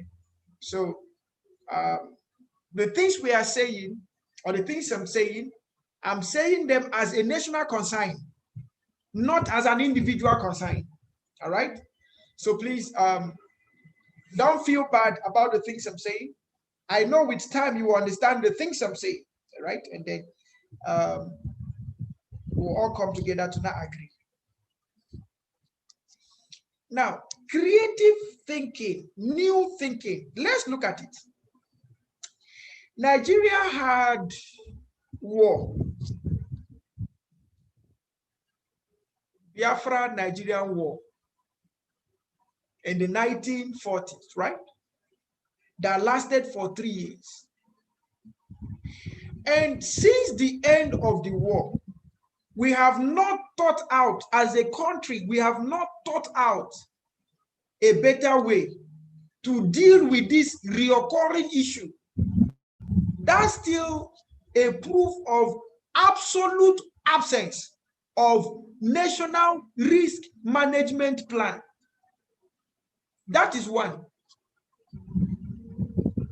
A governor said that the killings in his state predates 40 years. So for 40 years, as leaders, changing hand every other time, we've not been able to come up with a strategy to deal with a 40 years issue. New thinking. Get where I'm going to. Since I was born till now, Nigerians still shout up NEPA, even with the fact that the names have changed. They never changed severally, but we still shout up NEPA when they bring light. And from the time I was born till now, the national leadership had not come up with a new thinking, a creative approach that will sustainably deal with the issue of electricity. That is one. Since I was born till now, in my place, people still fear to go to general hospital. People still fear to go to government hospital. People are afraid because the place is dilapidated. My friend's wife went to give birth in general hospital and they didn't have light. So they use phone touch to give birth. And you want me to take my wife to the same place? In fact, there is a saying in my place that if you're going to general hospital to give birth, please buy your touch. But I'm not saying that what general hospital will tell you, buy your touch as you're coming. Buy your touch as you're coming. Since I was born till now, we've not been able to come up with new ways to manage health issues. Since I was born, my father used to say that education in his days was better than our days. But now we could categorically say that the ones we enjoyed is better than the one that our children are seeing now. So our thinking has produced deteriorative effect rather than advancing effect. What are we doing? Are we really going forward or are we really going backward? So you see, we have refused to understand the place of change. We have refused to adapt to changes. We have refused to restructure our structures so as to get to the new era. We have refused to listen to those that have voices. And we have done our possible best to silence the voice of those that we are speaking for change, the true change we are talking about. And the only way, one of the ways to come about this change, number one, there must be a new knowledge. Number two, there must be a rethinking of the whole system. And this rethinking is going to be fueled by the new knowledge that is going to, okay, so now, since I was born till now, we still do election by carrying your card, placing your hand, they put a GV on your hand, and you go and paste who you want to paste. We are now clamoring for electronic voting, but nobody's listening to us. Are we the first to do it? No. We will be the last to do it? No. So why are we not aligning to the new thinking? Why are we not aligning to the new thinking? Now, what is the problem of IPPIS in Nigeria? For those of us in civil service, the one we are adopting, why is it not working? There must be something somewhere, something somewhere. There is a saying in my place that the person that sold dog and went and bought monkey still has something squatting in his house. The person that sold his dog to buy monkey still has something squatting in his house.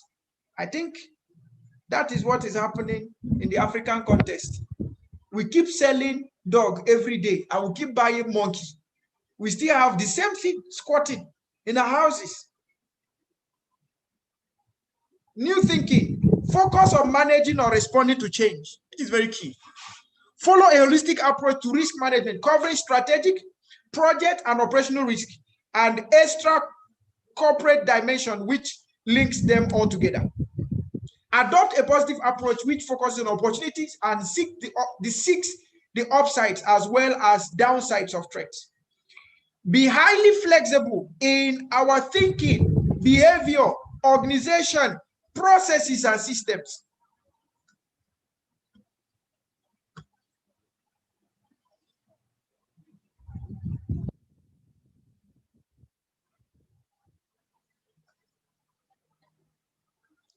Seek to make the business as robust as possible to withstand threats which are at present unknown or of unprecedented force. Ensure that there is a sufficiently wide and creative base of knowledge, focusing on future possible changes and on steps which need to be taken in advance to provide the best chance of managing them successfully. I asked a question recently. I said, when was the last time we did curriculum review in Nigeria? And after reviewing, we applied it. Educational curriculum review. Okay. I don't think. So why risk governance matters? Why risk governance matters? The main reason for failure of certain organizations is lack of proper risk governance systems in place. A good risk governance system is vital to control risk and to ensure whether these systems are adequate and being operated properly. Controlling staff risk. There should be an appropriate system to reduce the staff risk, as it is one of the greatest sources of downside risk in an organization. One of the important aspects of risk governance is to ensure that people working in an organization have proper ethics and good attitude towards risk. There should be a good remuneration to reward them, which will automatically bring success to organization in the medium and long term.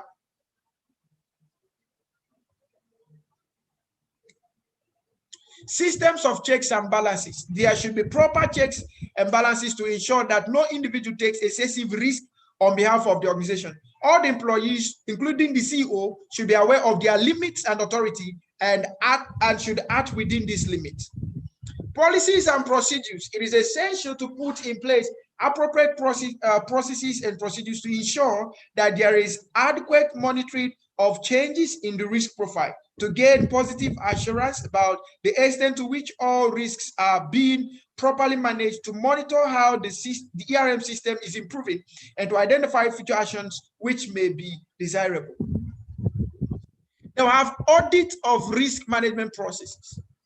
The audit result may be submitted to the board and should contain the following: the progress which has been made towards achieving a suitable risk-aware culture and communication systems throughout the business, progress on the risk training of managers and other staff, the effectiveness of risk-related communication with suppliers and customers, the documentation of risk and responses, including evidences, the effectiveness of reporting systems, risk occurrences, risk indicators, data accuracy, and so on, the extent to which the central risk function has discharged its tasks. They will have the regulatory compliance, the effectiveness of the mechanism for categorizing certain risks as strategic so that they receive special attention, the amount of time which the board itself has devoted to the enterprise risk management.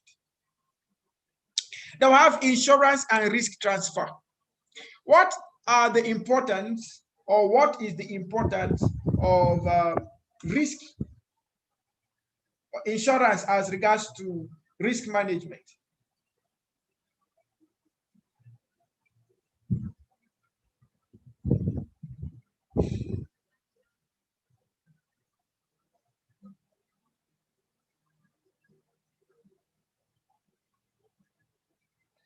Okay.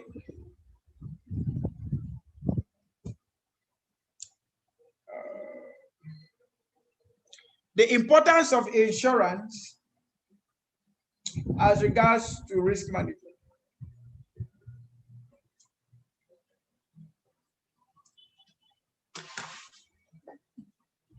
The important principle of insurance is that the insurance companies are contracted to pay certain sum of money in the event of defined circumstances arising or when defined events occur.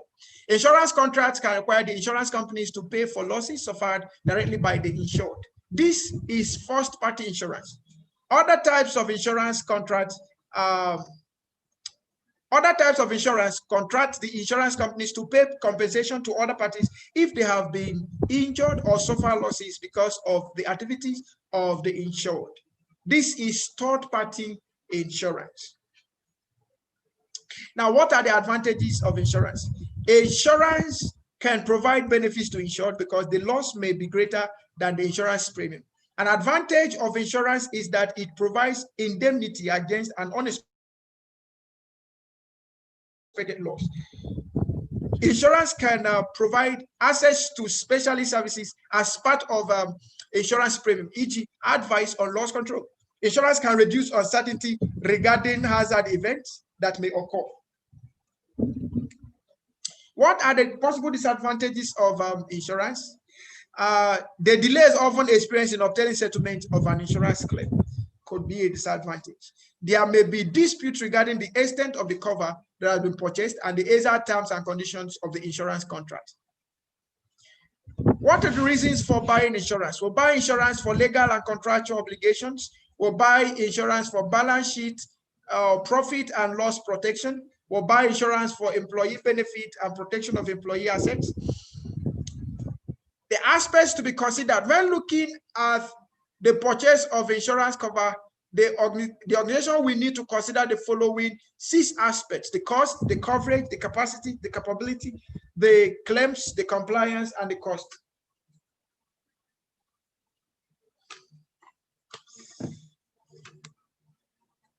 Evaluation of control environment. What's the nature of control environment?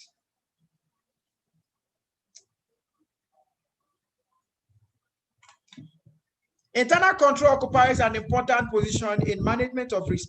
Internal control is related to the process and methods to be followed by the organization to see that it meets its objective.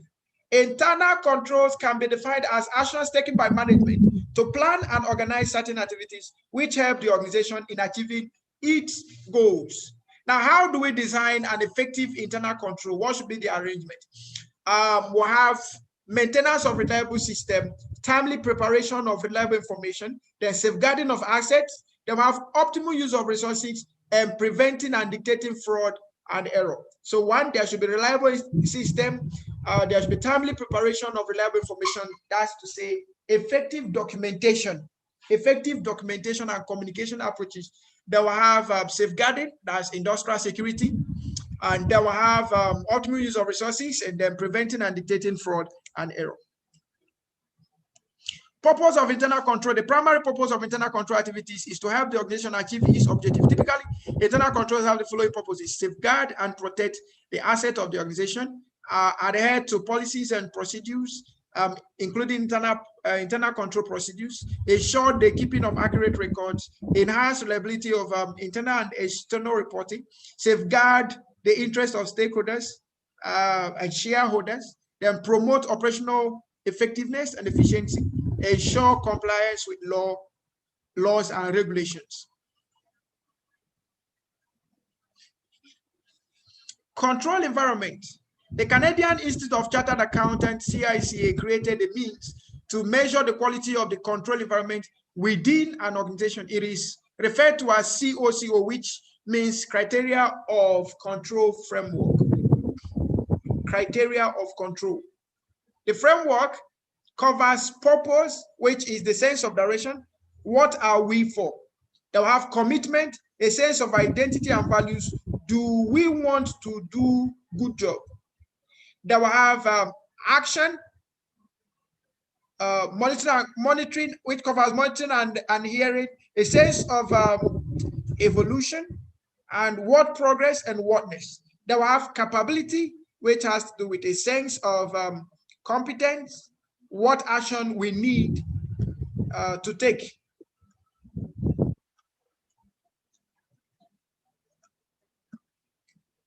Now, for each of these things, looking at them in detail, the purpose should cover objectives. Objectives should be established and communicated. Policies should be established, communicated, and practiced. Plans should include measurable performance targets and indicators. Significant internal and external risks should be identified and assessed. Plans should be established and communicated. Then for the commitment side, there should be mutual trust, foster to support the flow of information. There should be shared ethical values, communicated and established, communicated and practiced. There should be HR policies that are consistent with the ethical values. There should be authority, responsibility, and accountability clearly defined. For capability, people should know, people should have the necessary knowledge, skills, and tools.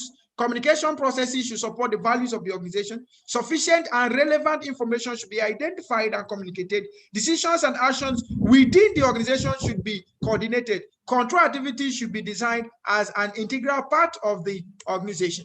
Then for monitoring and learning, environment should be monitored to re-evaluate controls.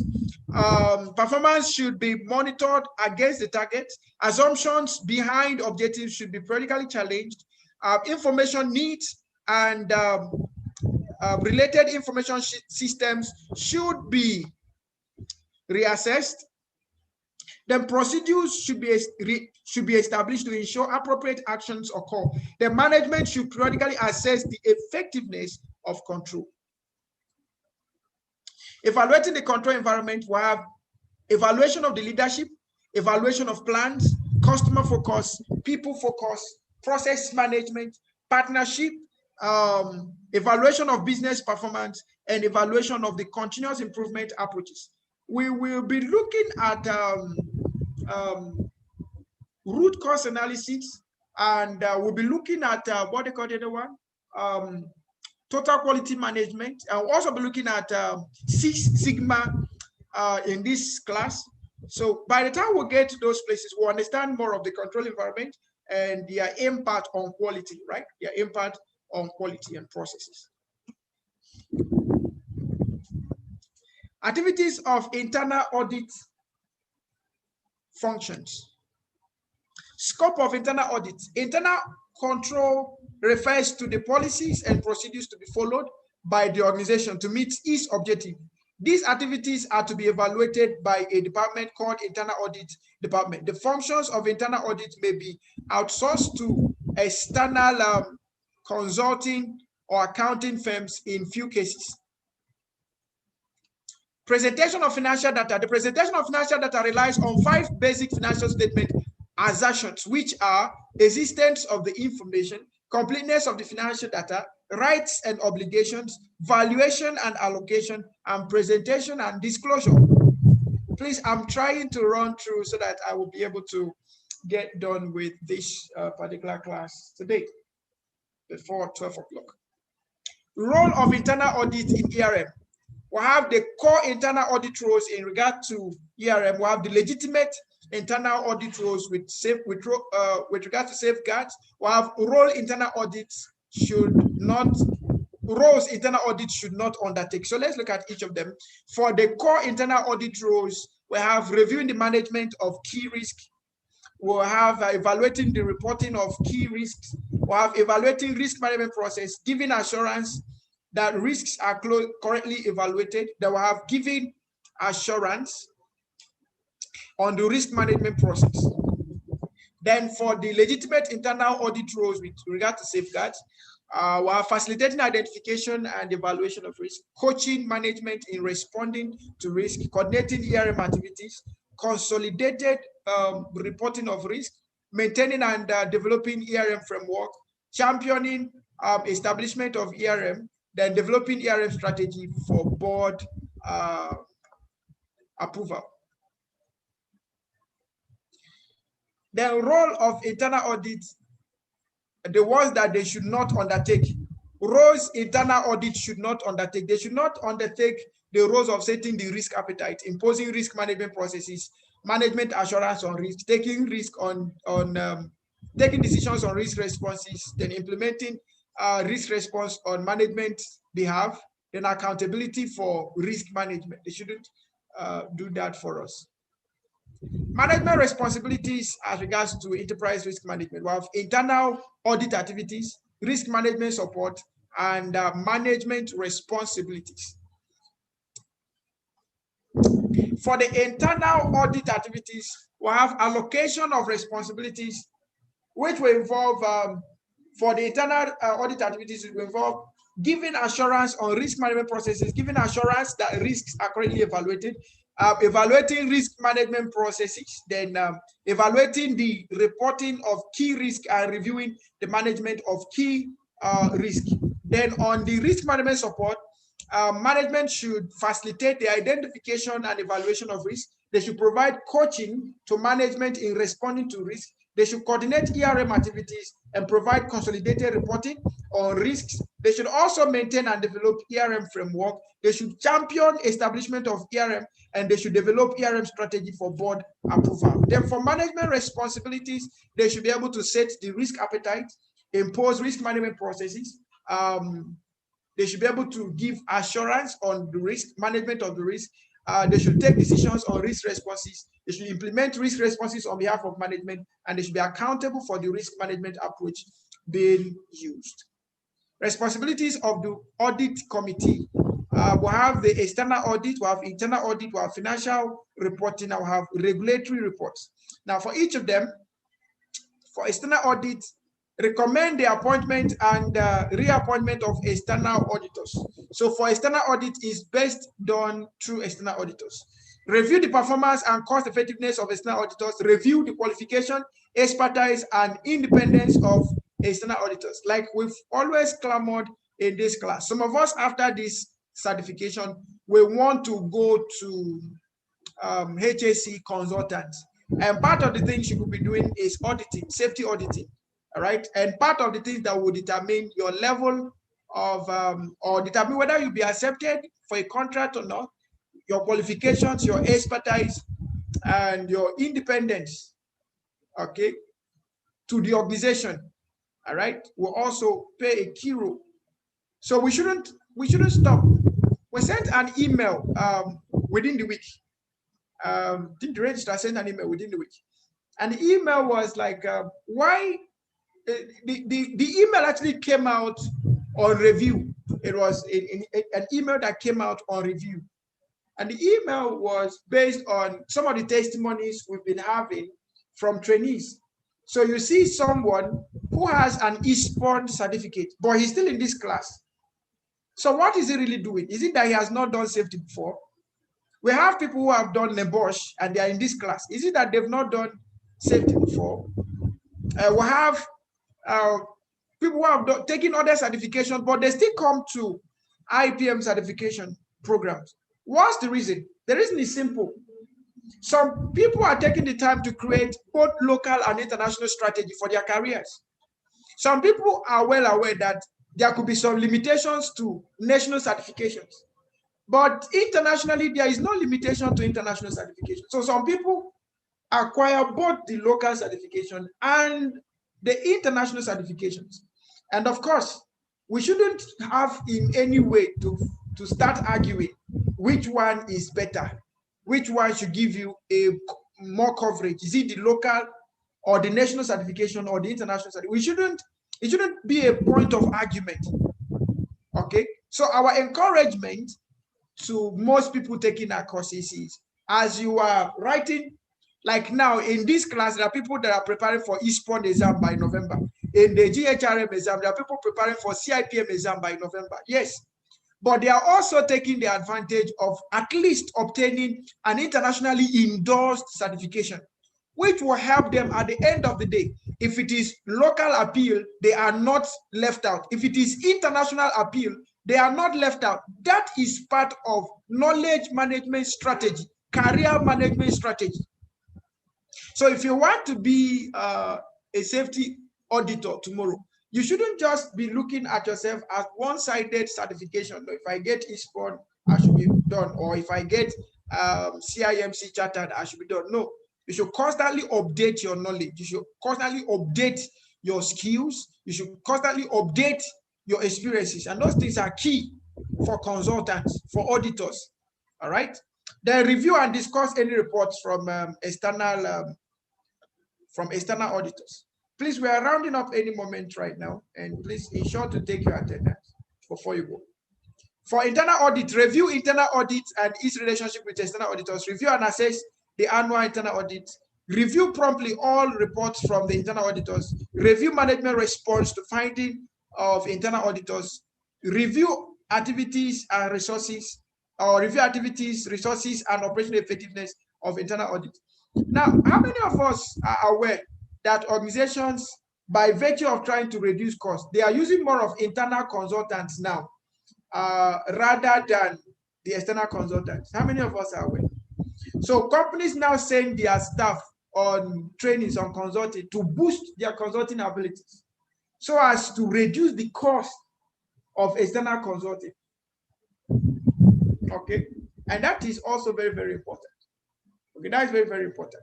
In our trainings, every now and then we see organizations paying for their staff. Is it that they are paying for this or they are paying for that? What are they doing? They are working out their best to increase the strategic abilities, especially the thinking, the creative thinking abilities of the staff, which is core to consulting. Creative thinking is core to consulting.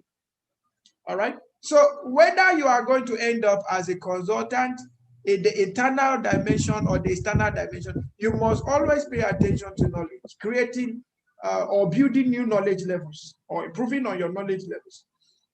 Now have the financial reporting, review the annual, half year, and quarterly financial results, review the disclosure made by the chief executive and group finance director during the certification process for annual report. The regulatory report, review arrangements for producing the audited accounts, monitor and review the standards of risk management and internal control, annually review the adequacy of the risk management process, then receive reports on litigation regarding financial commitments and other liabilities. Role of risk management. The responsibility of risk management and internal control are set by the risk management policy. The roles of management is broad and includes providing assurance, supporting decision making, achieving compliance, and improving the efficiency of operations, projects, and strategy. When allocating risk management responsibilities, consideration should be given in respect or provide a respect of each of the significant risks faced by the organization. So in managing risk, we should determine strategy, then design controls, and then the auditing compliance. Risk assurance.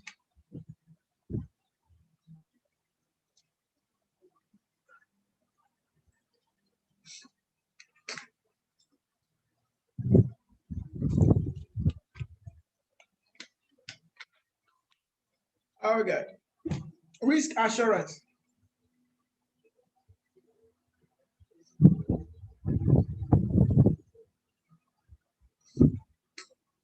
Will be done in a moment now.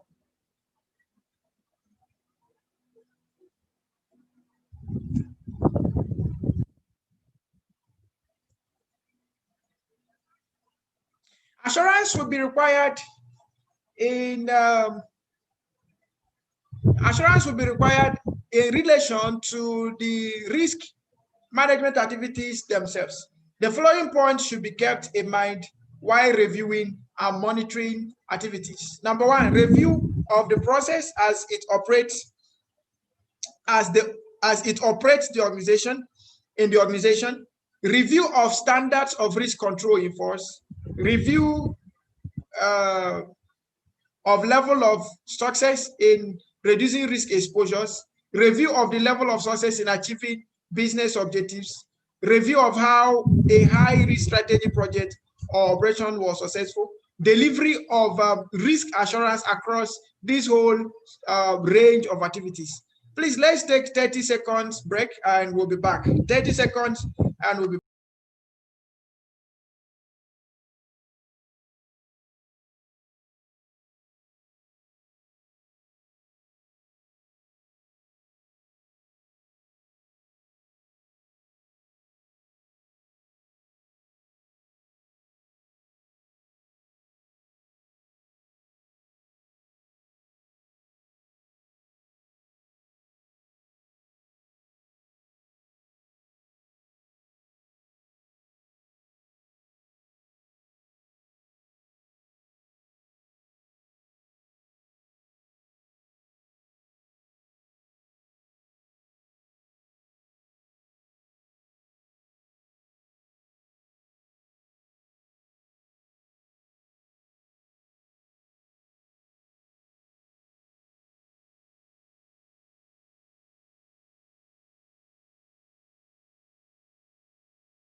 All right, thank you and welcome back. We're almost done. Just a moment and we'll be done. Risk assurance. When a company plans to borrow money from the bank, it may be asked to demonstrate how the board obtained assurance that the management of the significant risk is satisfactory. The source of assurance available might include overall business success of individual departments, quality of reports produced by various departments, quality of audit report produced by internal audits, evaluation of the risk culture of the organization. Benefit of risk assurance: it builds confidence with stakeholders, provides reassurance to sponsors, provides reassurance to financiers, demonstrates good practice to regulators, prevents financial and other surprises, reduces the chances of damage to reputation, encourages the risk culture within the organization, allows more secure delegation of authority. Please, can someone help me put up information in the WhatsApp chat rooms that for those that have been attending the class, I can see that about 7 people have dropped from the class, some complaint of network. Please, can you please put up an information in the chat room for them to come on board and sign the attendance, because we don't share attendance in the chat room. Can you please tell them to come on board to take the attendance? Dr. Dave had shared the attendance. Can you please tell them to come on board and take the attendance? If their batteries are flat or they're having network issues, they can now log off afterwards. Please, somebody should help put that information in the chat room, and let the group leaders put the same information in their respective groups. All right. I'm sure in the next 5-10 minutes we'll be done. Reporting on risk. Reporting on risk management. Risk documentation. There is a high number of risk documentation, or there is a high number of risk management documentation which is connected to the risk management activities. The types of risk management documentations are risk documentation, risk management administration, risk response and improvement plan, event reports and recommendation, risk performance and certification reports. The importance of records. Importance of records. Reduces the time spent by staff looking for information, facilitates the effective sharing of information, reduces unnecessary duplication of information, identifies how long-term records need to be kept, support risk management and business continuity process. Designing a risk register. Risk register refers to the document which is kept for recording risk management processes for the risks identified. There are a few disadvantages, like these risk registers will become static record of risk status, and the data recorded will not be used in a dynamic way. Charities risk reporting. Risk reporting by charities is made compulsory in all the countries. Charities, that's NGOs and all of that. Like other listed companies and government departments, charities should have risk management procedures with them. Government risk reporting principle: there should be openness and transparency, involvement, which involvement in this case is both public office holders and civil holder. In fact, every element of the organization of the nation should be involved. They will have proportionality, fair sharing of resources, fair recruitment exercises, fair appointment exercises.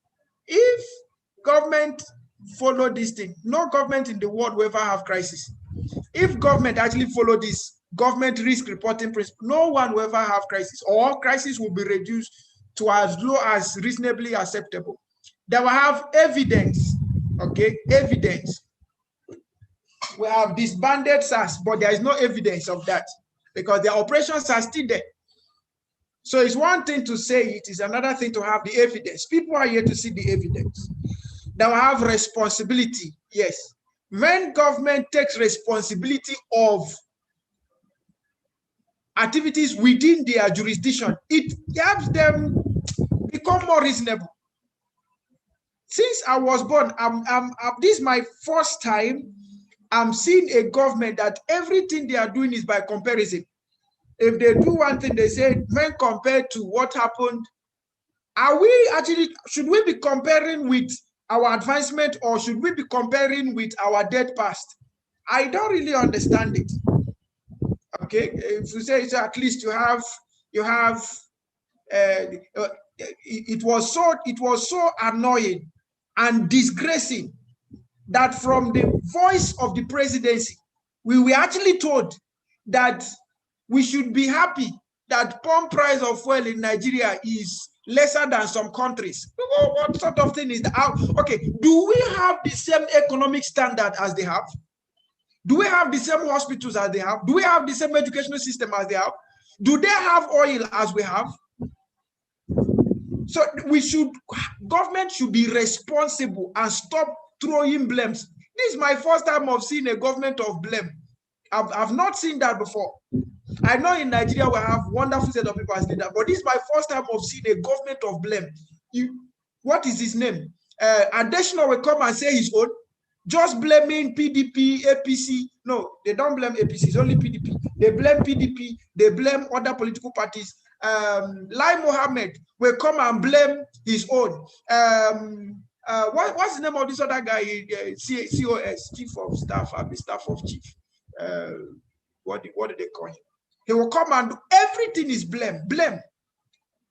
They don't want to take responsibility. They just keep blaming. I've never seen a situation where someone succeeded by blaming others. I've never seen. The only way to success is by taking responsibility. Any government in the world that will follow this approach will reduce crisis to as low as reasonably practicable.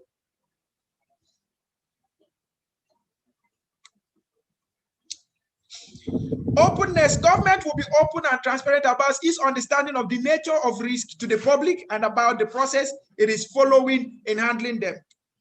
Involvement. Government will seek the wide involvement of those concerned in the decision process.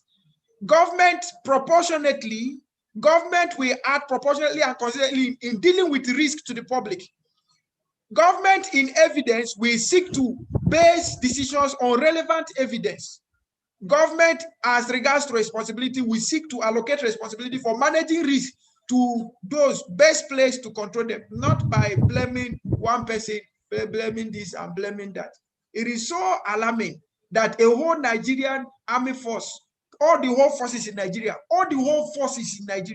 cannot defeat a terrorist group. They cannot deal with banditry. They cannot deal with kidnapping. They cannot deal with Boko Haram.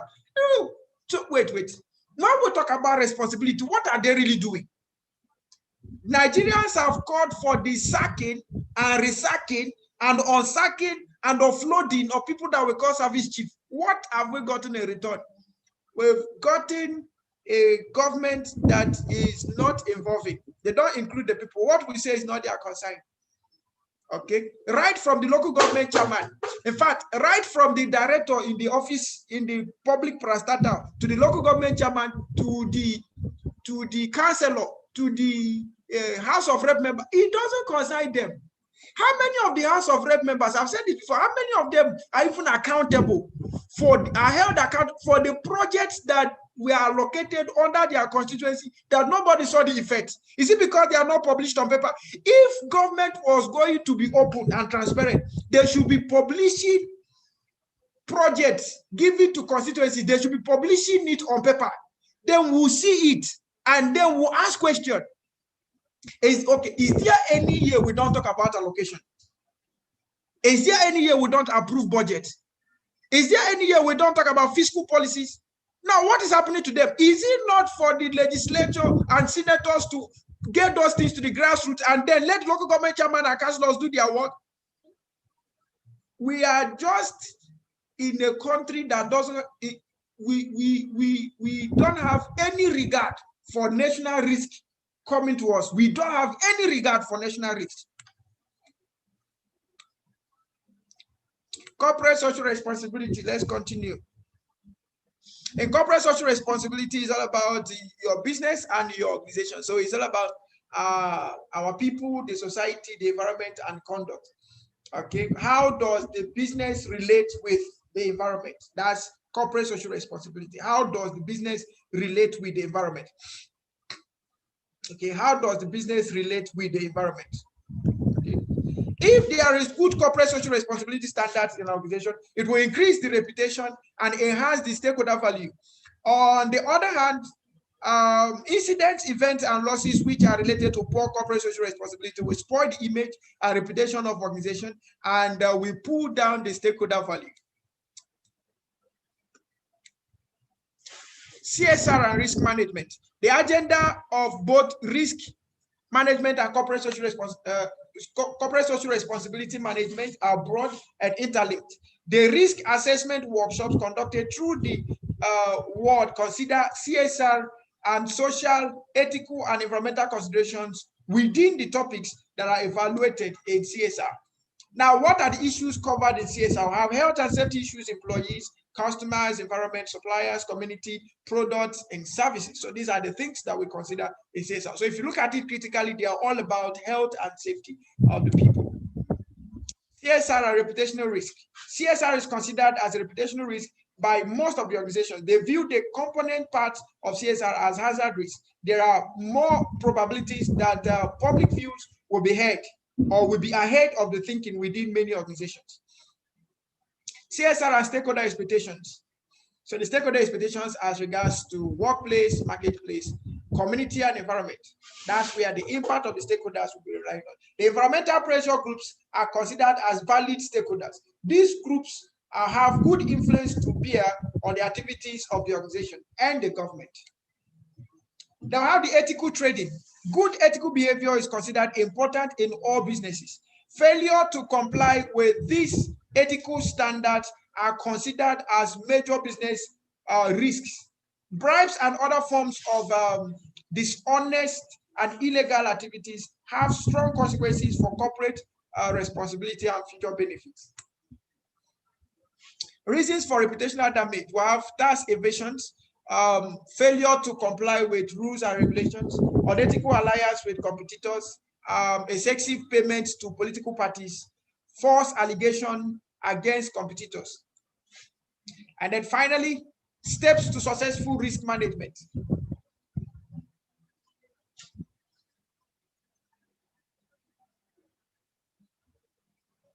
Okay, so with all we've learned so far, we have come to at least knowing one or two things about risk management, and we can say one or two things to that effect.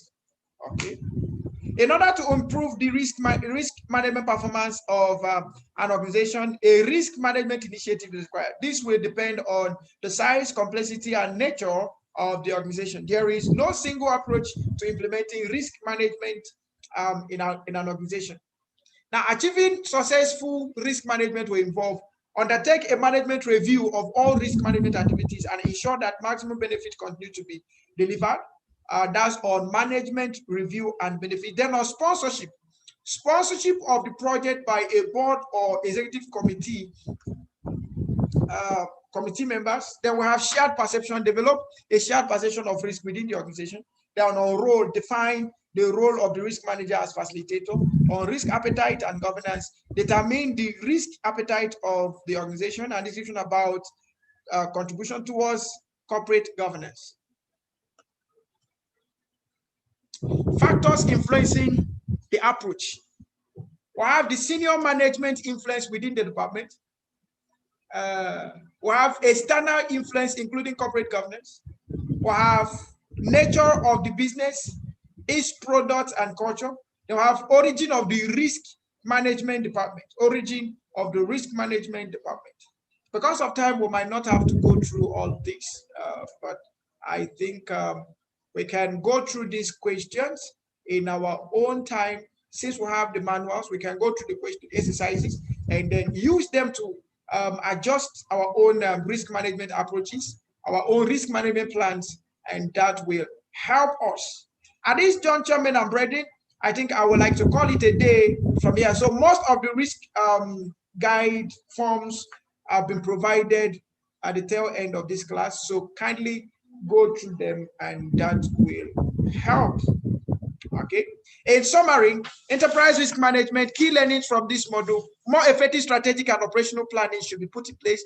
Planned risk taking and the proactive management of risks should be put in place. Then greater confidence in decision making and achieving operational strategic objectives. You will have greater confidence with stakeholders when you have effective ERM, enhanced capital raising, and risk-based capital efficiency, dealing effectively with disruptions and losses, minimizing financial impact on organization, avoiding surprises, and being able to do forward planning. Then evidence of a structured or formalized approach in decision making would have been gotten. All right. So, men and brethren, thank you so much for your time. This juncture, I may not take questions because of time. This is 12 o'clock on the dot. But when we come back in the afternoon session, we'll take all the questions and then we will proceed. Please permit me to sign out from here. Take your break. We've taken a 3 hours drive, and that had not really been an easy task. So I will advise us to take some break, and then when we reconvene by 3 o'clock, we will proceed. Thank you so much. So our reconvening is 3 o'clock, right? Our reconvening is 3 p.m. We are reconvening by 3 p.m. We are reconvening by 3 p.m. We are reconvening by 3 p.m. Please, is there any person that have not taken attendance? Dr. Dave had shared the attendance severally. Please, is there anyone that has not taken attendance? If you've not taken attendance, please, can you kindly type 1-1 in the chat room? Let's get to meet you. Okay, please, Dr. Dave, can you please share the attendance again? Dr. Dave, can you please share the attendance again so that that person can? Okay, so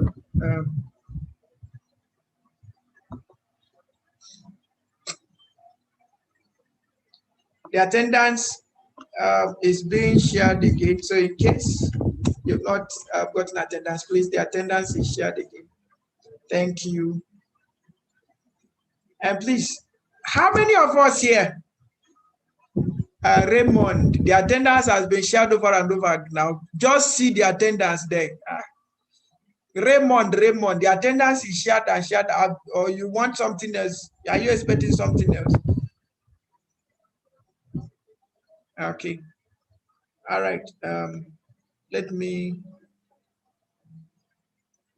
Okay.